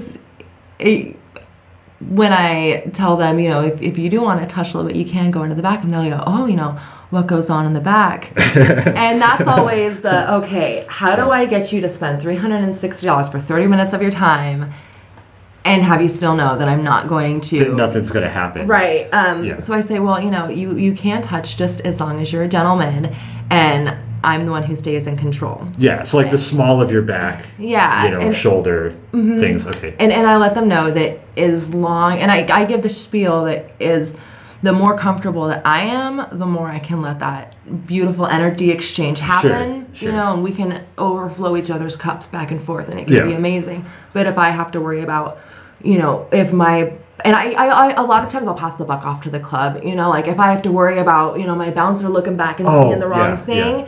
then I can't get into Oh, it. So, yeah, you I- know, and then I'll point out the cameras too. Yeah, I do that all the time at Mhm. work too. So like the other day, this dude came in and he was buying ammunition, right? And he Mhm. was obviously above 21. Yeah. You know, he was like in his 50s or something. And I was like, can I see your ID? You know, which is stupid, you know. And then he gets really like argumentative with me, right? You know, he's like, why do I got to show him? I'm like, look, man, it's just part of the process. You know, it's just arguing with me about it. And finally I pointed at the camera. And I'm Mhm. like, look, man, I don't care. All I care about is the camera. Watch this happen. And then he's like, well, you know, I don't want you scanning my ID. You know, he's like, I'm not going to hand it to you. It's like he holds it and shows it to me, which well, I don't care, whatever.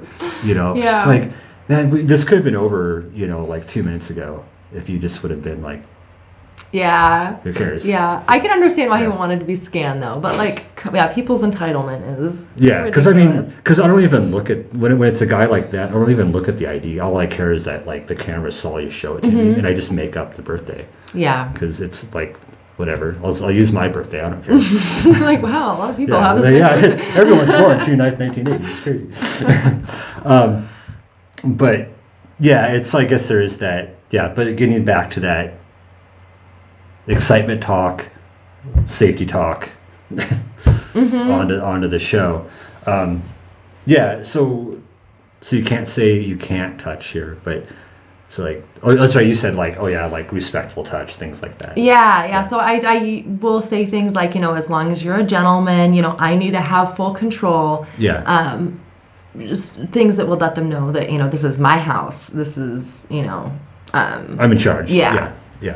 Yeah, and because of the type of people that I tend to, you know, bring in, I usually don't have too many issues. It's Yeah.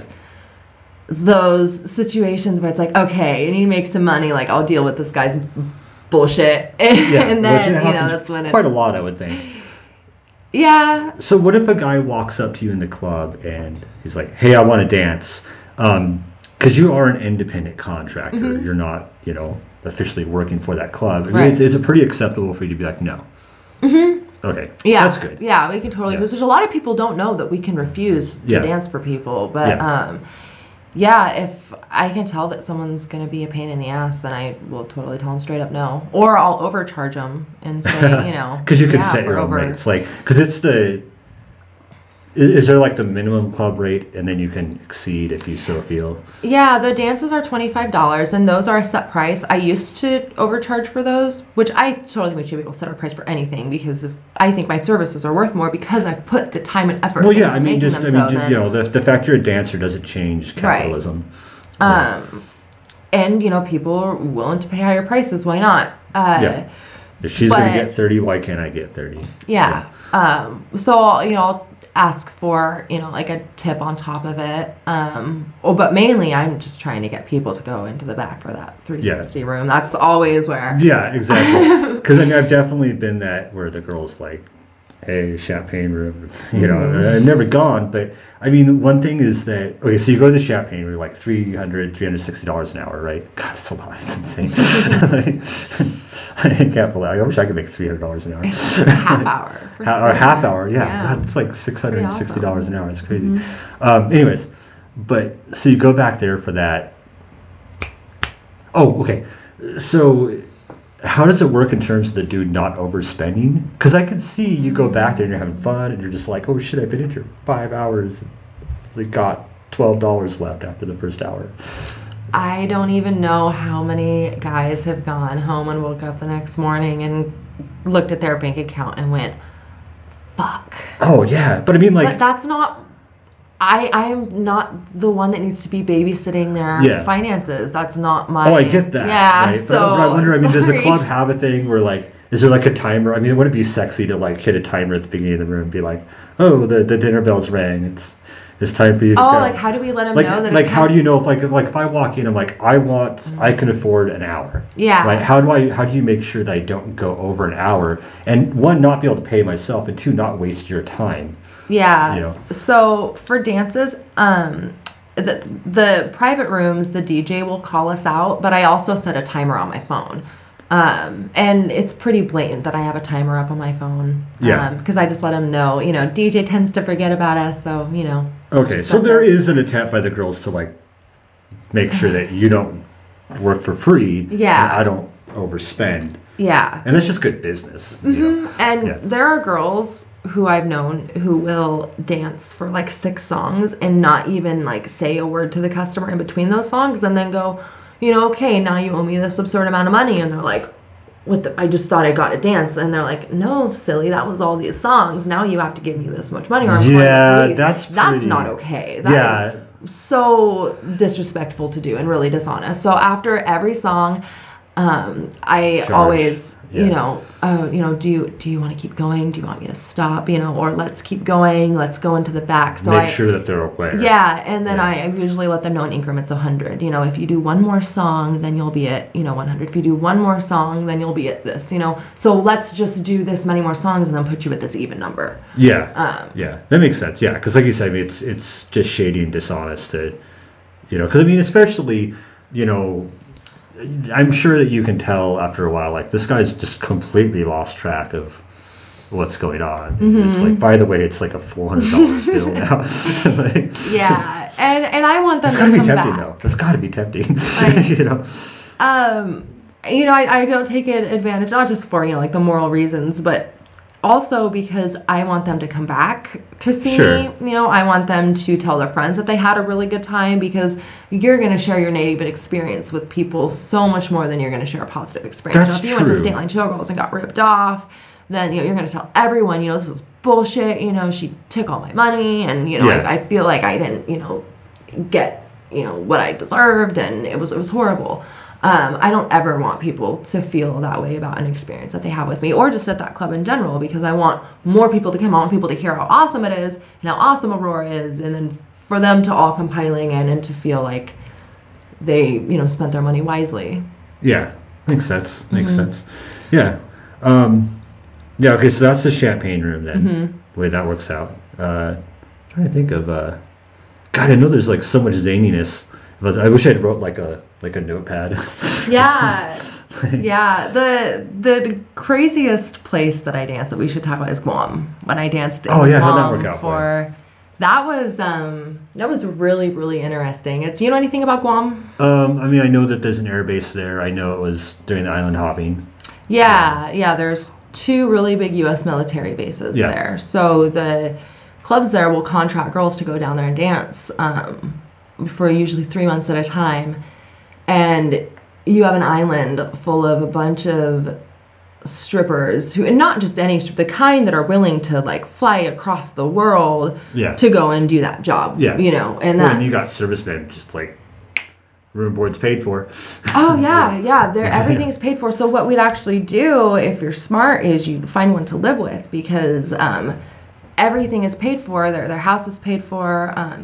And a lot of these guys, they don't know how to take care of themselves. They've been living with mom and dad until they were 18, went to the military. They can't clean up after themselves. They don't know how to do their own laundry properly. Like, it's really insane the type of people that you meet that are in the U.S. military. It's like, wow. They not being able to take care of yourself is kind of funny, because boot camp, you see stuff where they're like, this is how you brush your teeth. It's like, it seems like they're almost training yourself to take care of yourself. Yeah. But then you're like, you have to make your bed every day. Like, it seems like to be the opposite. Yeah, but it's not. It's interesting. Because a lot of those kids, they have 0 life experience. When they're 18, they're just out of high school. They don't know shit at that age. I mean, most people don't know shit their whole life anyways. Totally. On top of it. But yeah, Guam. I bet you made a ton of money in Guam though. It wasn't as much money as I was told it was going to be, because they made it sound like it was just going to be absolutely insane, rolling in. But so the club that I work at was really notorious for beating the crap out of customers. We actually have had their underwear waistbands all around the top of the tip rail. So their friends would pay for us to beat their other friends up, and we'd like rip off their underwear and like beat them with belts. And watched a guy get a beer bottle shoved up his ass by a dancer. Yeah, it was kind of an anything goes type club. You were like putting on a show, and it was all about like the stage show, all about just absolute craziness. I would dance to the Pokemon theme song there. That says a lot. Anywhere where you can like dance to the Pokemon theme song and have people throw like a ton of money at you, it's just a very wild, intense atmosphere. But so did you end up living with the guy when you were in Guam, or did you just kind of like live on your own? The club pays for housing. They provide you housing, but right across the street from me, a guy in the Navy lived, and I ended up moving in with him. And I, would like do his dishes and whatever else, and it was way better than the dancer housing because I didn't have all the rules and restrictions I had to live by. And it wasn't anything, I didn't have to like, fuck him in exchange for like, room and board or anything. There's probably a lot of expectation of that though, I would think. Yeah, and I knew there were some girls who did, like they were just like banging the dudes that they were living with, which wanted to live there just because they wanted to, whatever. You're not doing it at the club, whatever. Yeah. Yeah, and I think a lot of them like the novelty of like having a stripper live with them. They can tell other friends, yeah, I got this. Oh yeah, no, totally. That it's ridiculous. The mystique of the stripper, right, is a crazy thing. So a friend of mine was like, oh, like one of the girls from the animal rights thing, like she's gonna come on the show to do like a stripper episode, right? And he's like, she sounds hot. And it's like, dude, she's not stripping while we're talking. What the fuck are you talking about? like there's her job. Like that's over here, right? Like you get that, right? Yeah. Yeah, it's funny how people have a hard time differentiating that. Yeah.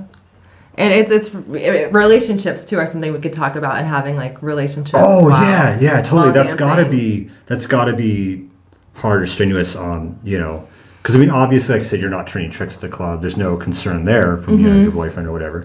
If there's trust, though. If there's trust. But the thing is, you gotta have a lot of trust to do that. And very few dancers that I've worked with have had successful long-term relationships. And the ones that do, their relationships are awesome. They are like, just really, really a powerful couple that has a lot of love and a lot of trust.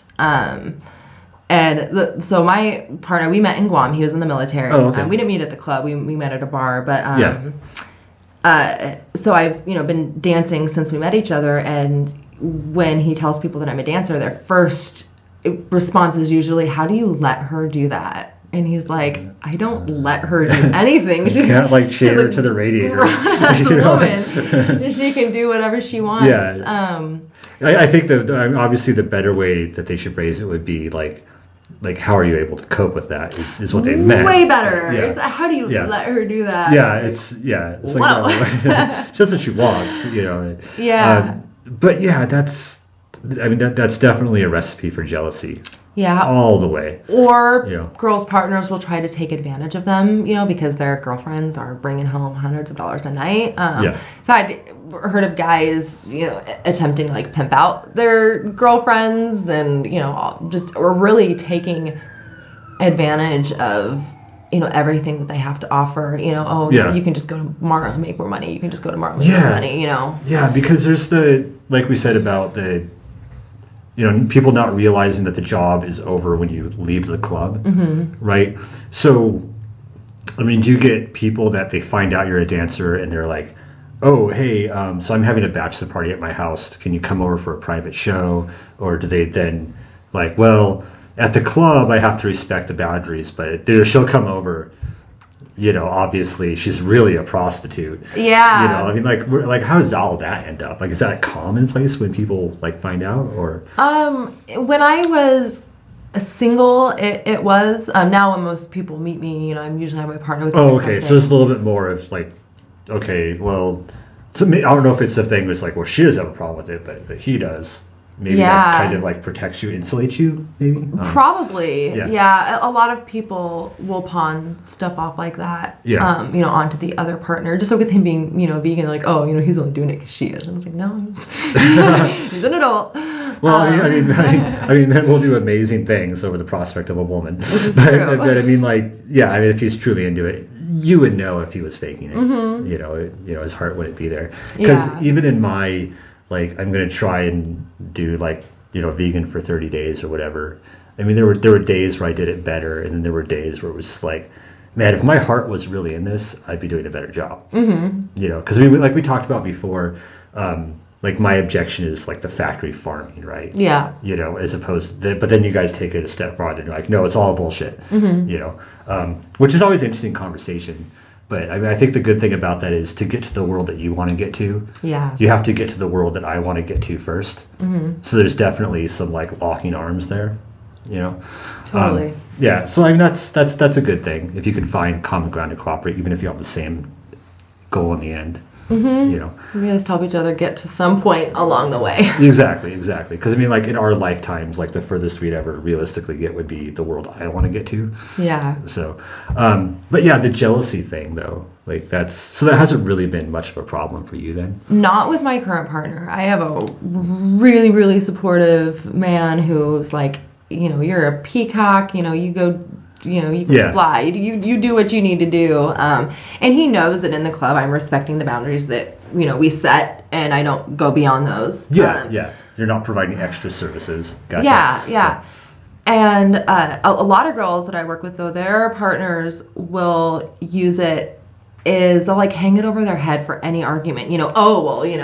You're going to go and, rub your body on a bunch of dudes. And it's like, it's a big job. Like, if I was giving massages at a massage place, I'd be like, well, you're, massaging all of these men. Yeah. No. Yeah, that's a good point. At that point, maybe this relationship just isn't for you. Yeah. Because you clearly have trust issues there. Yeah. I've seen a lot of crazy boyfriends show up at the club for their girlfriends. And some of them rightfully so. You do get, just like you do, I guess, in any facet of society.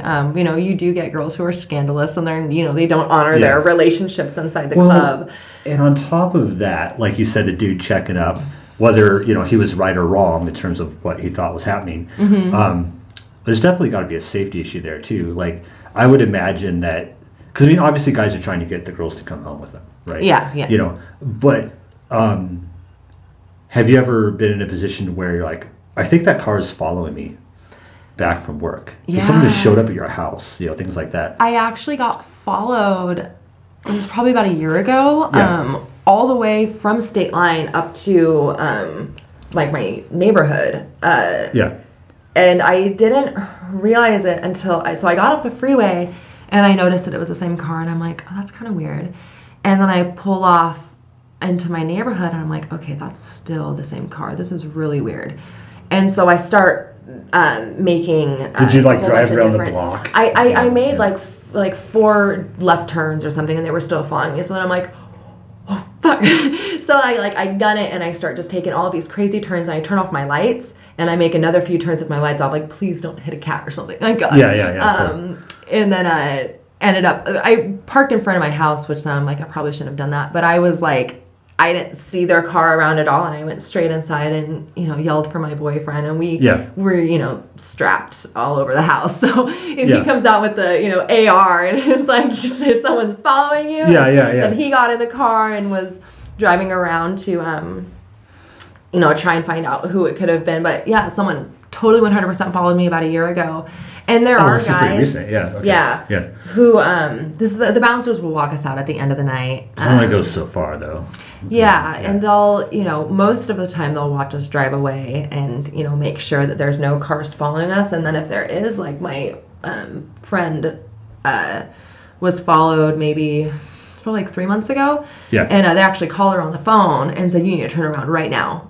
They were following you. The guy following. Yeah, it was. He was parked at the gas station across the road, and they could tell that something was just off because he was watching our parking lot. And then she pulled out, and he went right behind her.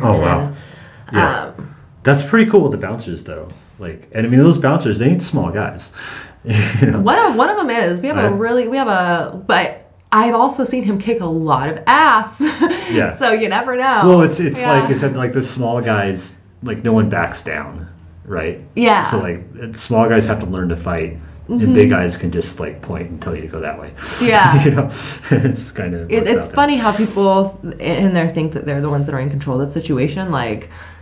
When they're telling the bouncers, like, no, I'm not going to leave. And when they ask the bouncer, like, what are you going to do about it? It's like, well, I'm a bouncer. That's my fucking job. How do you think this is going to go? The craziest things that I've seen, aside from, more so than, girls being, assaulted or crazy fetishes, are the fights that the bouncers get into over just, the dumbest shit, someone who, took a picture or is just too drunk and they don't want to leave. I didn't even think about that, but especially everyone has a smartphone now. One with Snapchat.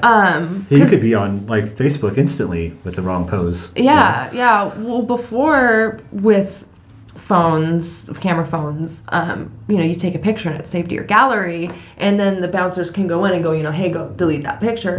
But now you have all these apps where, you send it on Snapchat, and then you can go, oh, I didn't take a picture, see, there's nothing in my gallery, and then all of a sudden you're everywhere. And then, and phones are obviously so much smaller than they originally were. So you can get some pretty small phones. That, you turn the flash off. Right. And for some reason where I work, they allow clubs at the tip rail, so it's a really sad sight when you're dancing. You're doing phones, so you're literally naked doing handstand, and everyone's just sitting there on their phones. And I'll literally be like, "Are we really doing this right now, guys? Really? I'll say something about it. And hi, here I am." Texting. You gotta go bowling after work. Really yeah, you're still naked.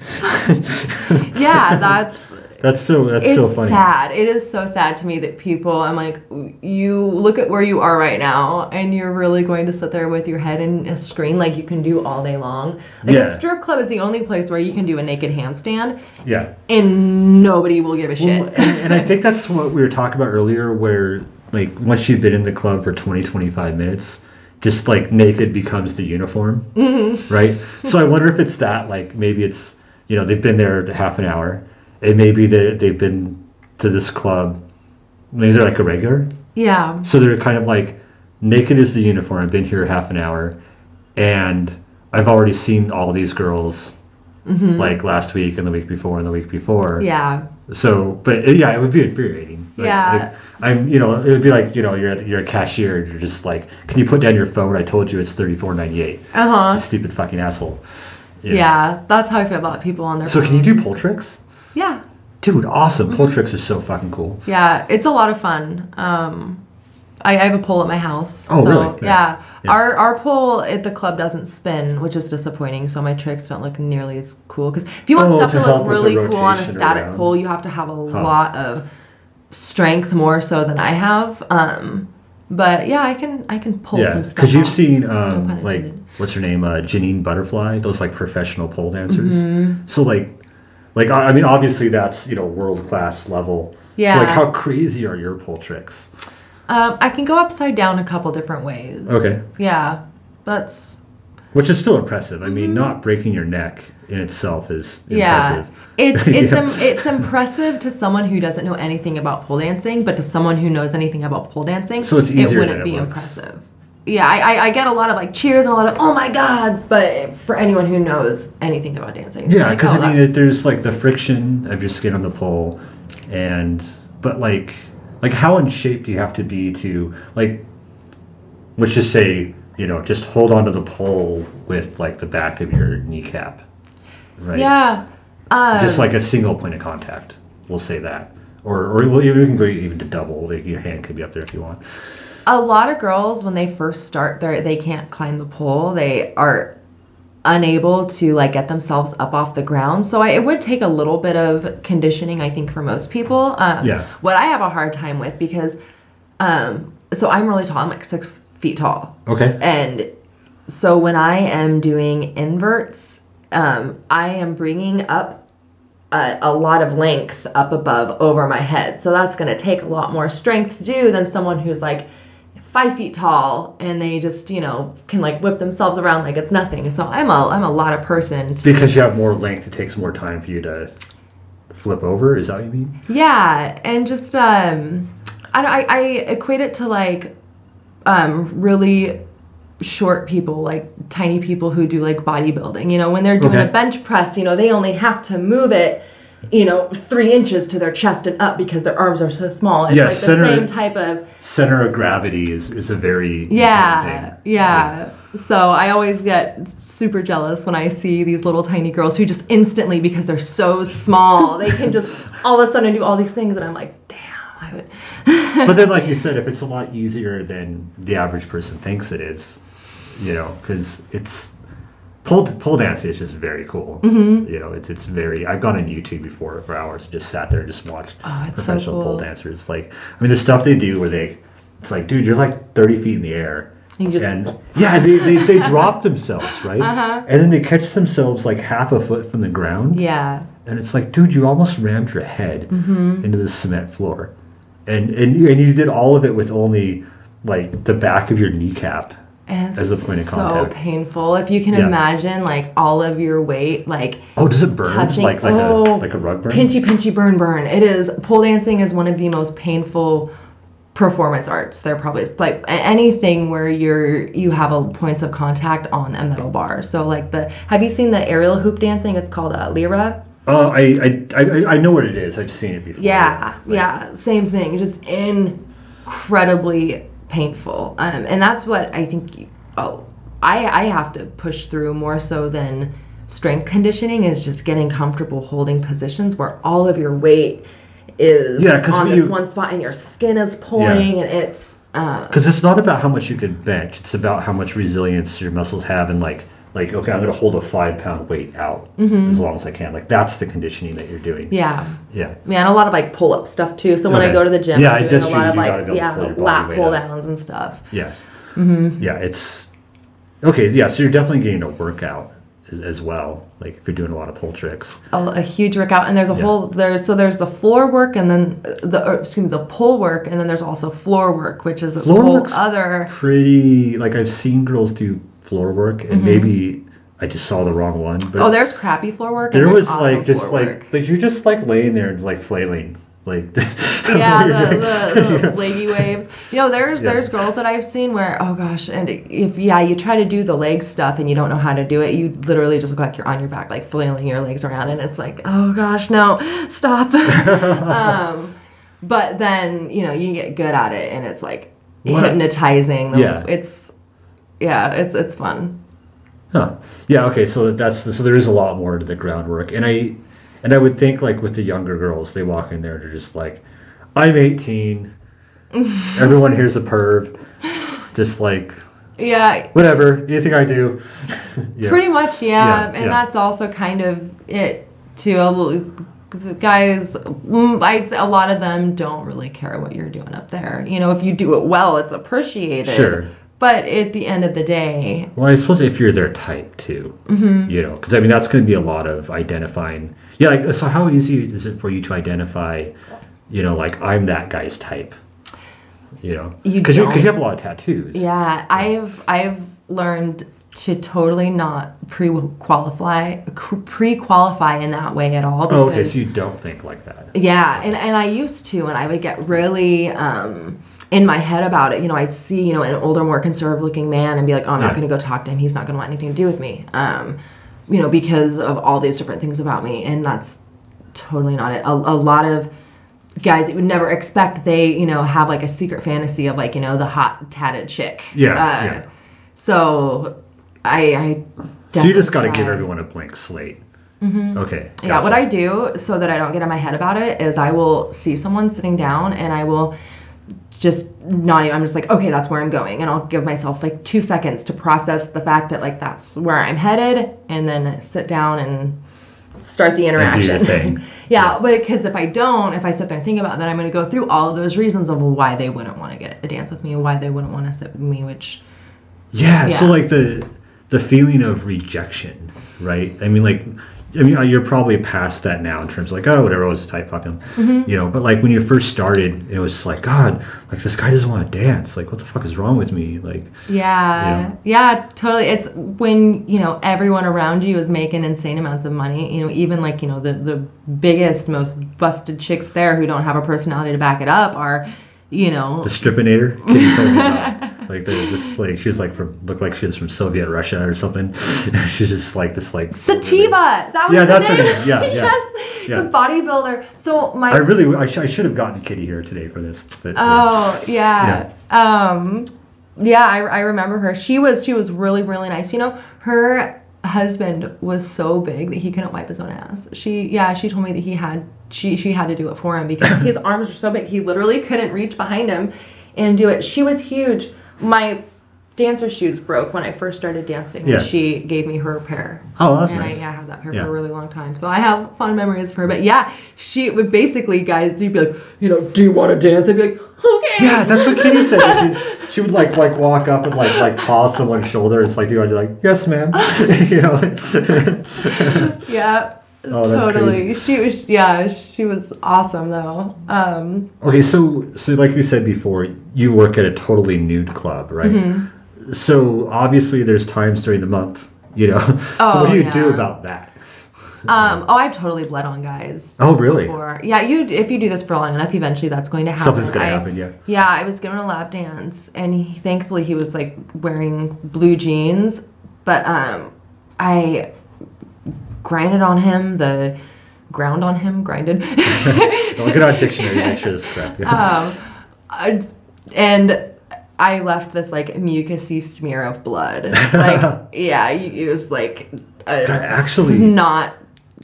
if it had been the right guy, he consistency. might have tipped you. Oh yeah, if it had been the right guy. But then I was just like, oh fuck, and and like you get a little Yeah. adrenaline rush. My heart starts beating, and I'm like, Whoops. is it everywhere? Is it all over me? So Yeah. just finished up the dance and was like, okay, thanks, and ran in the back and just. Yeah. Yeah, Did things, yeah. I use a menstrual cup, Okay. which is like a reusable silicone cup. Yeah. What I did before, and what a lot of other girls do, I don't know why they all switch to menstrual cups, is you take the tampon string and you wrap it around the tampon, Yeah. and then you put it up there, or you'll cut the string off. And I saw a girl who was new to dancing, she put the tampon in and then she cut the string off and she cut off a piece of her labia. Oh, this is not the one I was thinking of. No? Like, well, Kitty told me that a lady got the tampon stuck up there, and then she's like, "Can you help me get it out?"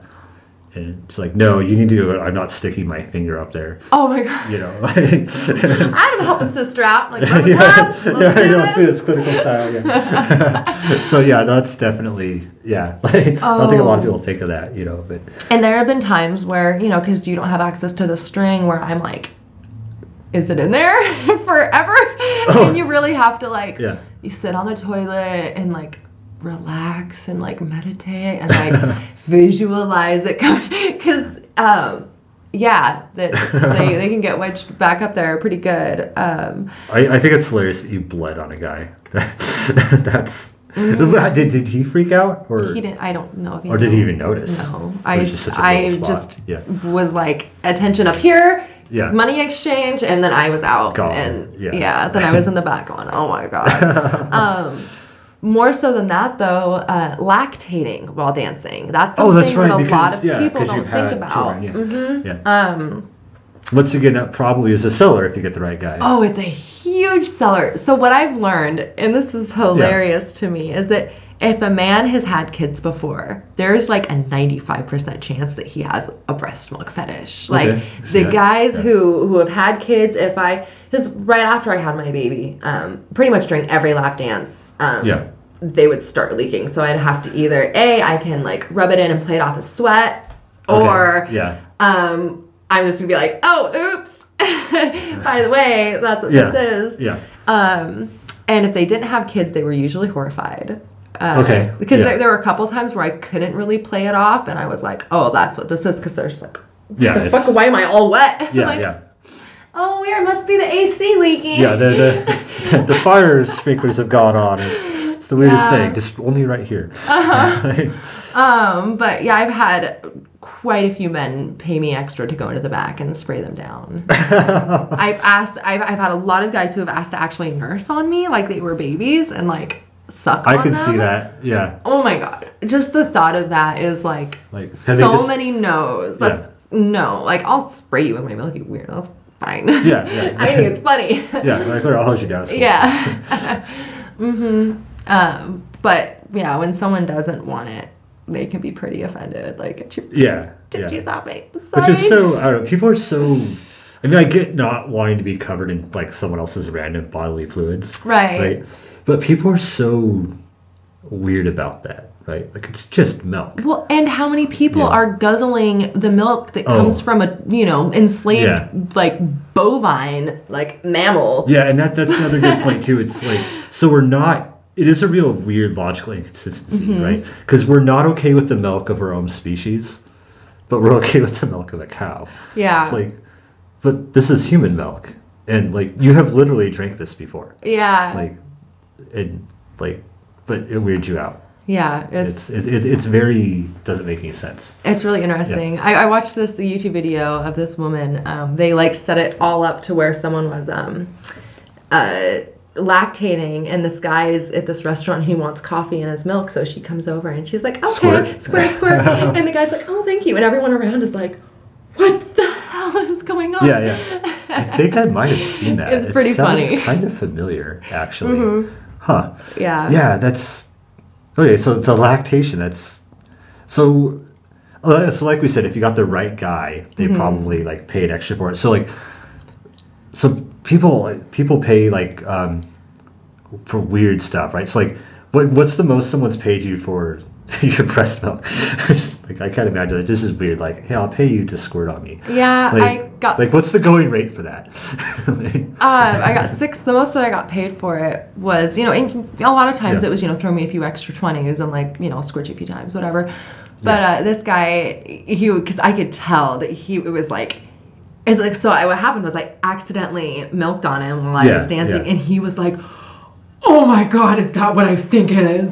And literally that was his reaction. I'm like, I'm like, and he's like, that is the hottest fucking thing I've ever done. It's been my fantasy for forever. Oh my god. And I'm like, well. By the way. Actually. I was like, I have more in store.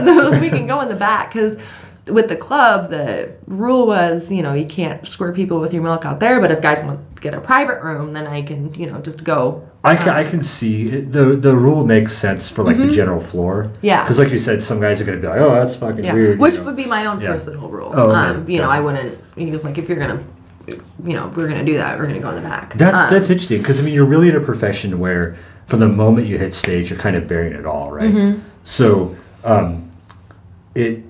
I would have thought that it would have just been like, whatever. Yeah, it's. I don't care who sees it, And it's one of those things where it's like I don't care who sees it, but like for like financial reasons, like just like how I don't care if I'm out on the floor and someone touches my hips while we're dancing in the $20, like I don't care at all. Yeah. But it's an opportunity for me to get more money, so I'm going to upcharge for that, and then we're going to go into the back. Oh, okay, yeah. Going back to that makes sense. Yeah. For a moment there, I thought your objection was like, I don't mind squirting on you, but I don't want to squirt on you in front of Jim and Bob and Steve and. It's like, no, and if they're gonna see it, then they're probably like, oh cool, and then they have to tip me too, because. There you go. Yeah, it's more money for everyone. Right. Yeah. So that's a pretty common thing to do. In the back. There was God, what was the weird thing that I don't know if you were here for this one or not. Kitty was telling me about it, but it was the pizza box. This guy came in and he found like this little petite girl, right? Mm-hmm. And I guess he wanted her to shit in a pizza box. Oh my god. yeah, like shit in a pizza box, and then like he wanted to take it home. Yeah, but it had to be from that little petite, 110-pound girl. And I guess, but she didn't need to go. So she had someone else. So like the bouncer or someone. Yes. And they sold him this box of like bouncer shit, Oh my god, that's a classic. Yeah. I could totally see that happening. We're like, no, let's have the bouncer do it. Yeah, it's so weird though. Like how do you get to the point where you're just like, I want to take home someone's shit in a pizza box? And then what do you do with it? Yeah. That's what do you do with it? It's like war paint in the mirror. Like, what yeah. are you doing? Oh god. Like, does he jerk off? What? I don't know. I'm gonna tell myself that he adds it to his compost heap. That's where I'm going. That's the most normal. Well, I mean, I'm not gonna say even normal. The most not weird conclusion to the story. Yeah. Because it's like, I don't know, go use your own crap and That's so weird. What is the draw to that? And just, I mean, and to have the cojones to like ask someone. That is weird too.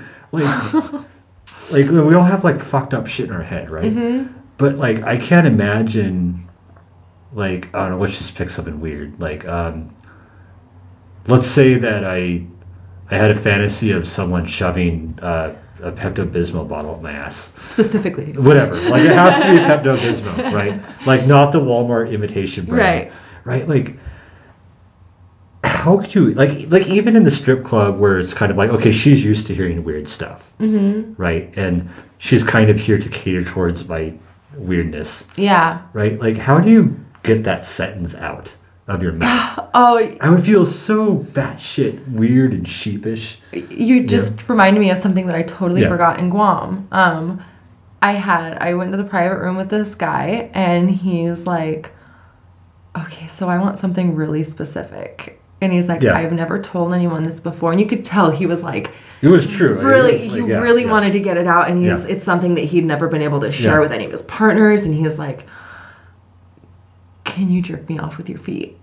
And I'm like, what? I don't think that's all that weird. I mean, no, it's weird, and I don't think it is, but you could tell that it was so hard for him to say, and that he was like, it was everything in him, and he's like, yeah. And I'm like, I don't even know how that would work. How do you jerk someone off? So obviously you can't do it, but that's on the scale of weird. I'm gonna give that like a 2. Mm-hmm. Like it's like okay, it's a hand job. Yeah. With the wrong apparatus, but it's a hand job. Yeah. Right. So we'll give it a 2. He's not that weird of a guy. Yeah. I feel like maybe the majority of human beings have a foot fetish. With how often I run into them, they are really, really common, and I don't know why. Why are people so into feet? It's not strange. My thing. Yeah. And I can cater to it. Because it's not like it's a part of your body that I mean, because like our genitalias make sense because we live in this society where it's like that needs to be covered up, right? So you know, if it was acceptable for women to walk around topless, then no one would be attracted to breast, Right. right? When if I don't care, you know. But the foot's not. It's not a covered part of your body, you know. And I don't know if it's because we don't observe feet on a daily basis because we don't like look at people's feet as we walk by, and they're generally covered with shoes. So maybe it's because like the naked visualization of a foot, we don't see it all the time, but we don't think of it as sexual. But then it's maybe subconsciously because we don't see it unless we're at the beach, Yeah. you know, because it's not like your elbow. We see that all the time, Right. right? Like the naked elbow, but not like the naked foot. Well, as you were saying that, I was just thinking about, armpits, because people don't see armpits a lot. But then armpit fetishes are a pretty common thing too. Yeah, they're so a I thing, think yeah. that that's Yeah. probably on the right track. Yeah, just whatever part of your body is most commonly covered Mm-hmm. is like, I would think if we went to the Middle East and we went to the burqa, that's what it's called, yeah. Yeah. Like they might have like an ear fetish. Yeah, oh, yeah, Right. show me those lobes. Yeah, show me those lobes. Like, oh my god, I can see your, you know, the tip of your what's this called, chin. You know, it's just like stuff like that. Yeah. Because it's just so, yeah. That's weird. Yeah, armpit fetishes are too. I've had guys pay me money to sniff my armpits. I don't know why guys pay me money to buy like old socks and stuff. Oh yeah, I heard. And like panties and stuff. Yeah, I've heard in Japan that you can like go up to vending machines and buy panties, and it's like a woman has worn this. Yeah. It's like fucking Really weird. weird. Yeah, there's this app called Mercari that you can sell like use panties and socks on and stuff. And I've just always thought about like, why not just have like all the stinkiest nasty? Because they want like stinky, gross. Like you get these socks, it's gross. You get wear them for a week at the gym. That doesn't make any sense. And like, yeah, because you're going to the club for the fantasy of the woman, right? Mm-hmm. It's like, what do you want, right? Like, okay, because a lot of the women in the club, they'll wear like the perfume and all this stuff, and, Mm-hmm. So it's like, I mean, no one is like, man, can you just go roll in shit first and then come out and dance? Like, no one wants that. So why do we want like a crusty sock? someone out there would probably want me to roll in shit and then start dancing. And then so you can weird. sell it to the pizza box guy. It's like, first I shit this out, then I rolled in it. So it's so I got paid by him. And I got paid by pizza box guy. Yeah. So weird. Yeah, I can imagine being having all the stories from a manager point of view, because then you have like a bird's eye view of all of these different situations. Yeah, and all of Kitty, these stories. You know, because like I said, she told me about the charity drive. Like she told me about that one, and there's some stuff that you're like, oh, I remember that person, you know. But she told me that she had found, the DJ was like fucking the stripper behind the DJ booth. Oh yeah, that doesn't that's surprise probably me at all. Yeah. So all this stuff is kind of like, it's not going to shock you, but maybe you just didn't hear that story particularly at the most, you know. But no, with Kitty though, I'm trying to remember. Like, I'm going to have her on the show talk about the strip club at some point too. Which I almost kind of wish I'd saved some of those things for when she was on the show. Yeah. But fuck it, whatever. I'm sure there's plenty more that'll I'm sure she has. I might have her and Alex on at the same time, because he was I don't know if you remember Alex or not. He was the DJ at the Deja Vu. No, I don't think I worked with an Alex. Okay, well maybe he wasn't there at the same time as you, but so I might do that with the two of them. But yeah, from the funny thing was, like, so I didn't know Kitty when she worked at the club, right? Like, we met at work, right? And then I remember talking to her about the club one time, and then I was kind of like, oh yeah, when I was there for that bachelor party, it was like there was like some girl petite girl with black hair that was the manager, and like to this day I'll give her shit about not letting me into the club for free. I'm like, you dumb bitch. She's like, I didn't fucking know you then. Like, that's no excuse. Oh, that's funny. But yeah, that was the one where people were like pointing at the manager, and they're just like, she is the most attractive girl because she has the most clothes on, right? So yeah, like I said, I'm curious. Going back to what we were talking about earlier, so you said the nights when you're more clothed are relatively the same money making as when you're not as well clothed. Yeah, because I track my money, because I want to pay attention to those different variables, and I'm always trying new things out. And I haven't noticed much of a difference. So I'm thinking it's because it's like the forbidden fruit aspect, because waitresses, will get so much attention. Waitresses, guys are always like, dance for me, because they can't and they won't. So I think that might have something to do with it more so, because there are nights where I'll just walk around and go and talk to people and ask for dances completely naked, where I'm not even wearing a bikini. I'll just be totally nude. And still, there's really not much of a difference between that and then wearing, like maybe, like a long sleeved, like onesie or something. Well, I guess it depends on the guy a lot too, because if you get a guy in there who's, like, look, I got laid last week and the day before and the day before, right? Mm-hmm. I think he's going in there just for just the tits. Yeah. And he's done, right? So he's like, I don't want to play your fucking game, just take it off, right? Where if you get a guy that goes in there that's maybe not doing so well with the ladies, right? That fantasy of like, oh, you're a girl I met on the street. Yeah. Yeah. So I think you're right. Well, you are right. Different customer types have different fetishes. Yeah. And I always have a lot of customers who want to like take me out and see me outside the club, not for anything sexual, but they just want that like real experience. They're like, I want to take you out for dinner, and I want to take you shopping. I just, I want to like go on a hike and take you deep into the woods. Like, no. Yeah, I mean, like you've talked to these guys. I haven't, but I have my doubts about them not having a sexual. I think that's more. I would think that's more of them just like, look, I'm gonna play the nice guy. I'm gonna be the guy that understands. I'm not a perv, etc. Just like I need to not approach her like that so that she trusts me. Yeah. Yeah, and I think some guys do have those motives, but there's also a lot of men out there who have the financial means to take care of someone, and they just want to. Like that's kind of their fetish, is like they like to spoil, they like to treat, they like to do all of that, but then they don't want anything else in return. They're just seeing their emotional needs. Mm-hmm. Yeah. Which is, I have a lot of guys who pay me just specifically to talk. We'll just curl up together and a little snuggle, and we'll just talk, and they'll. Those have got to be nice nights, because you're not jumping or moving around, and it's got to make you feel more, because like when the guy comes in there and they're just like, show me the titties, right? It's got to get tiring after a while, where you're just like, oh geez, here we go again. I'm a fucking piece of meat. Yeah. Yeah. So so those guys are your favorite customers are the ones that are just like, hey, I just want to chat, right? Okay. Yeah. Yeah. Totally. Cool. Okay, so I'm kind of at about the 2-hour mark, which is where I want to kind of keep the episode length. So I do have one other thing I was thinking about. Okay, so going back to the tent pulling, right? Has the guy ever finished, and how horrified were you, even though you're trying to kind of keep contact distance?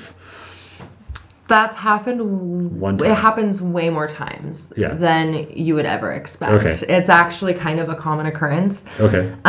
So I worked in Seattle at Kitten's Cabaret, and this guy, he is sitting in the very back of the club, and that club was pretty big. So if you're sitting in the back, like you are like way in no man's land over there. So I'm like, what is this dude doing sitting all the way in the back with his hood up and, I'm trying to be cool, whatever. So I go over and I'm like, hey, how's it going? And, he's telling me how he, owns this, like, limo company and all this stuff. And I'm like, wow, tell me more about, all this BS that, I... You don't believe. Yeah, I know. Like, yeah, sure, tell me about it, yeah. Yeah, gotcha. So then, he's like, oh, I don't normally get dances. That's my favorite line. I don't normally get dances, but I'll go and get some. I'm like, oh, okay. I did tell a stripper one time, because she was trying to make me, like, her regular client. And, like, I'd been to a club a couple of times, and... she was kind of like, well, if you want to come back Saturdays. And I was like, well, I don't normally go to clubs. But it wasn't a line. Like, I really didn't normally go to clubs. Yeah. Right? But she probably walked away thinking, like... go to whatever. Like, yeah, whatever, Like. Yeah. So we go into the back, and I'm dancing on him. And, it's not even, like, that much of a full contact dance. I'm not just like grinding on his boner the whole time. Occasionally there's like the whiff of contact. There's and we're halfway through a song, and he pushes me off of him, and he's like, I don't know where to go. And he whips out as he's took it out. Where to go. He whipped out his dick, and he came on my foot. And it plops right on my foot, and I'm like. bouncer? Okay, dude. So this is what I was like, we're gonna go about this, and I can do this a couple different ways. Either you're going to go give me a lot of money and make up for what just happened, because like that's not acceptable. Like Yeah. your semen is on my foot. Or the whole club is gonna know that this just happened. And he's like, okay, because he knew the bouncer. So he's like, no, let me just like make this better. Like I'll give you all this money. And I'm like, okay, great. So did he come back to the club ever? No. Okay, no. that's it. Go ahead. So we get to the ATM, and he doesn't have enough money to even pay me for the dances that I get, because he Jesus. paid me up front for like one, Yeah. and then I think I did two more, and I was like, whatever, I'll just get it after. But he had a shit ton of weed in his car. He had like multiple gallon So he wanted to pay you bags.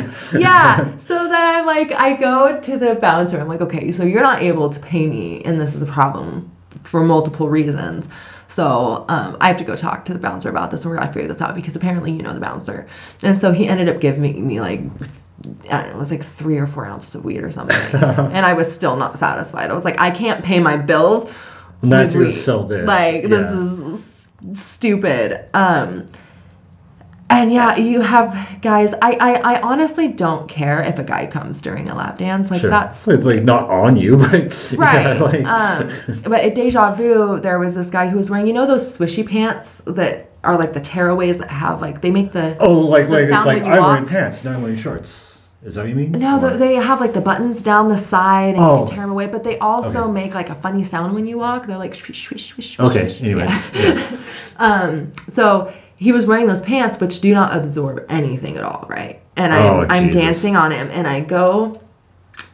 So I'm grinding on him with like my back facing the front of his body, and I go to kind of slide down his body so that I'm on my knees, and all I feel is like wet, cold all the way down my back, and it was his cum. It had soaked through his pants, and it was all the way up my back, and I'm like, you've got to be shitting me right now. And I was still a very new dancer, so that was so this horrifying. is kind of the baptism of fire. It was, yes, that's a great way to explain it. Yeah, it was horrifying. I like had like the Lysol bleach wipes, and I'm like wiping Yeah. myself down. I'm like, ugh, ugh. But yeah, then there are guys who I'll be dancing, and all of a sudden they'll like spasm and stuff, and I'm like, are you all right? And then if I can tell they did, then I'm like, okay, do you want to stop the dance? Yeah. Or do you want me to keep going? Like, That is weird. or how Like, many guys, I wonder, because you know guys will like put a condom on before they go in there, and then like come into the condom during the dance and act like nothing happened, just poker face it, like. Oh yeah. Well, they're being considerate, right? You know, it's like it's cool. Yeah, which I mean, no I think- harm, no foul, I guess. Yeah, like you said, you don't mind if they do, but obviously you prefer that method. Like, Yeah, if they do, I would prefer to not even know about it. yeah. Just- Well, the weirdest one is like I said, the first guy, I'm just like I don't know where to put it, so I whip it out of my pants. Why does that seem like a good idea? Well, Yeah, and then he like- helped himself finish off. He like jerked it off the last Oh, this few dude was little planning bit. it. He was fucking planning It's it. something. There's no, you yeah, know. like, Because he didn't just pull it out. He like pulled it out and like stroke, come, which is like, yeah, no, he was, yeah, he Yeah. went in there with an objective. Yeah. There's no doubt about that. All yeah. right. There's been a few times where I've gone in the back and turned around, and all of a sudden there's like a dick staring at me, and I'm like, you can't do that here. It's not why I'm here. God. Yeah, like you said, the confusion of like, I'm a dancer, I'm not a prostitute. I don't have anything against prostitutes, but I'm not one. Yeah. All right. So I guess I'm gonna close this out really quick. Then I'll let you go ahead and say anything that you want to say about stripping, Yeah. or if you want to say something about animal activism, whatever. Yeah, just in I closing. think I've said about everything I need to say. Okay, cool. All right, so I'm not quite sure who I'm going to have on the show next. I think Jay might stop by, and we're going to scream at each other about religion. So if you want to hear grown men act like children, that could be the ticket. I am a Buddhist / agnostic sort of thing / atheist sort of guy, and he's a Baptist. So we're going to have a fun old time, and it's not going to be polite, and it's not going to be civil. So with that, all right, thanks for being on the show. Yeah, thank you. Definitely. Do it again sometime. All right.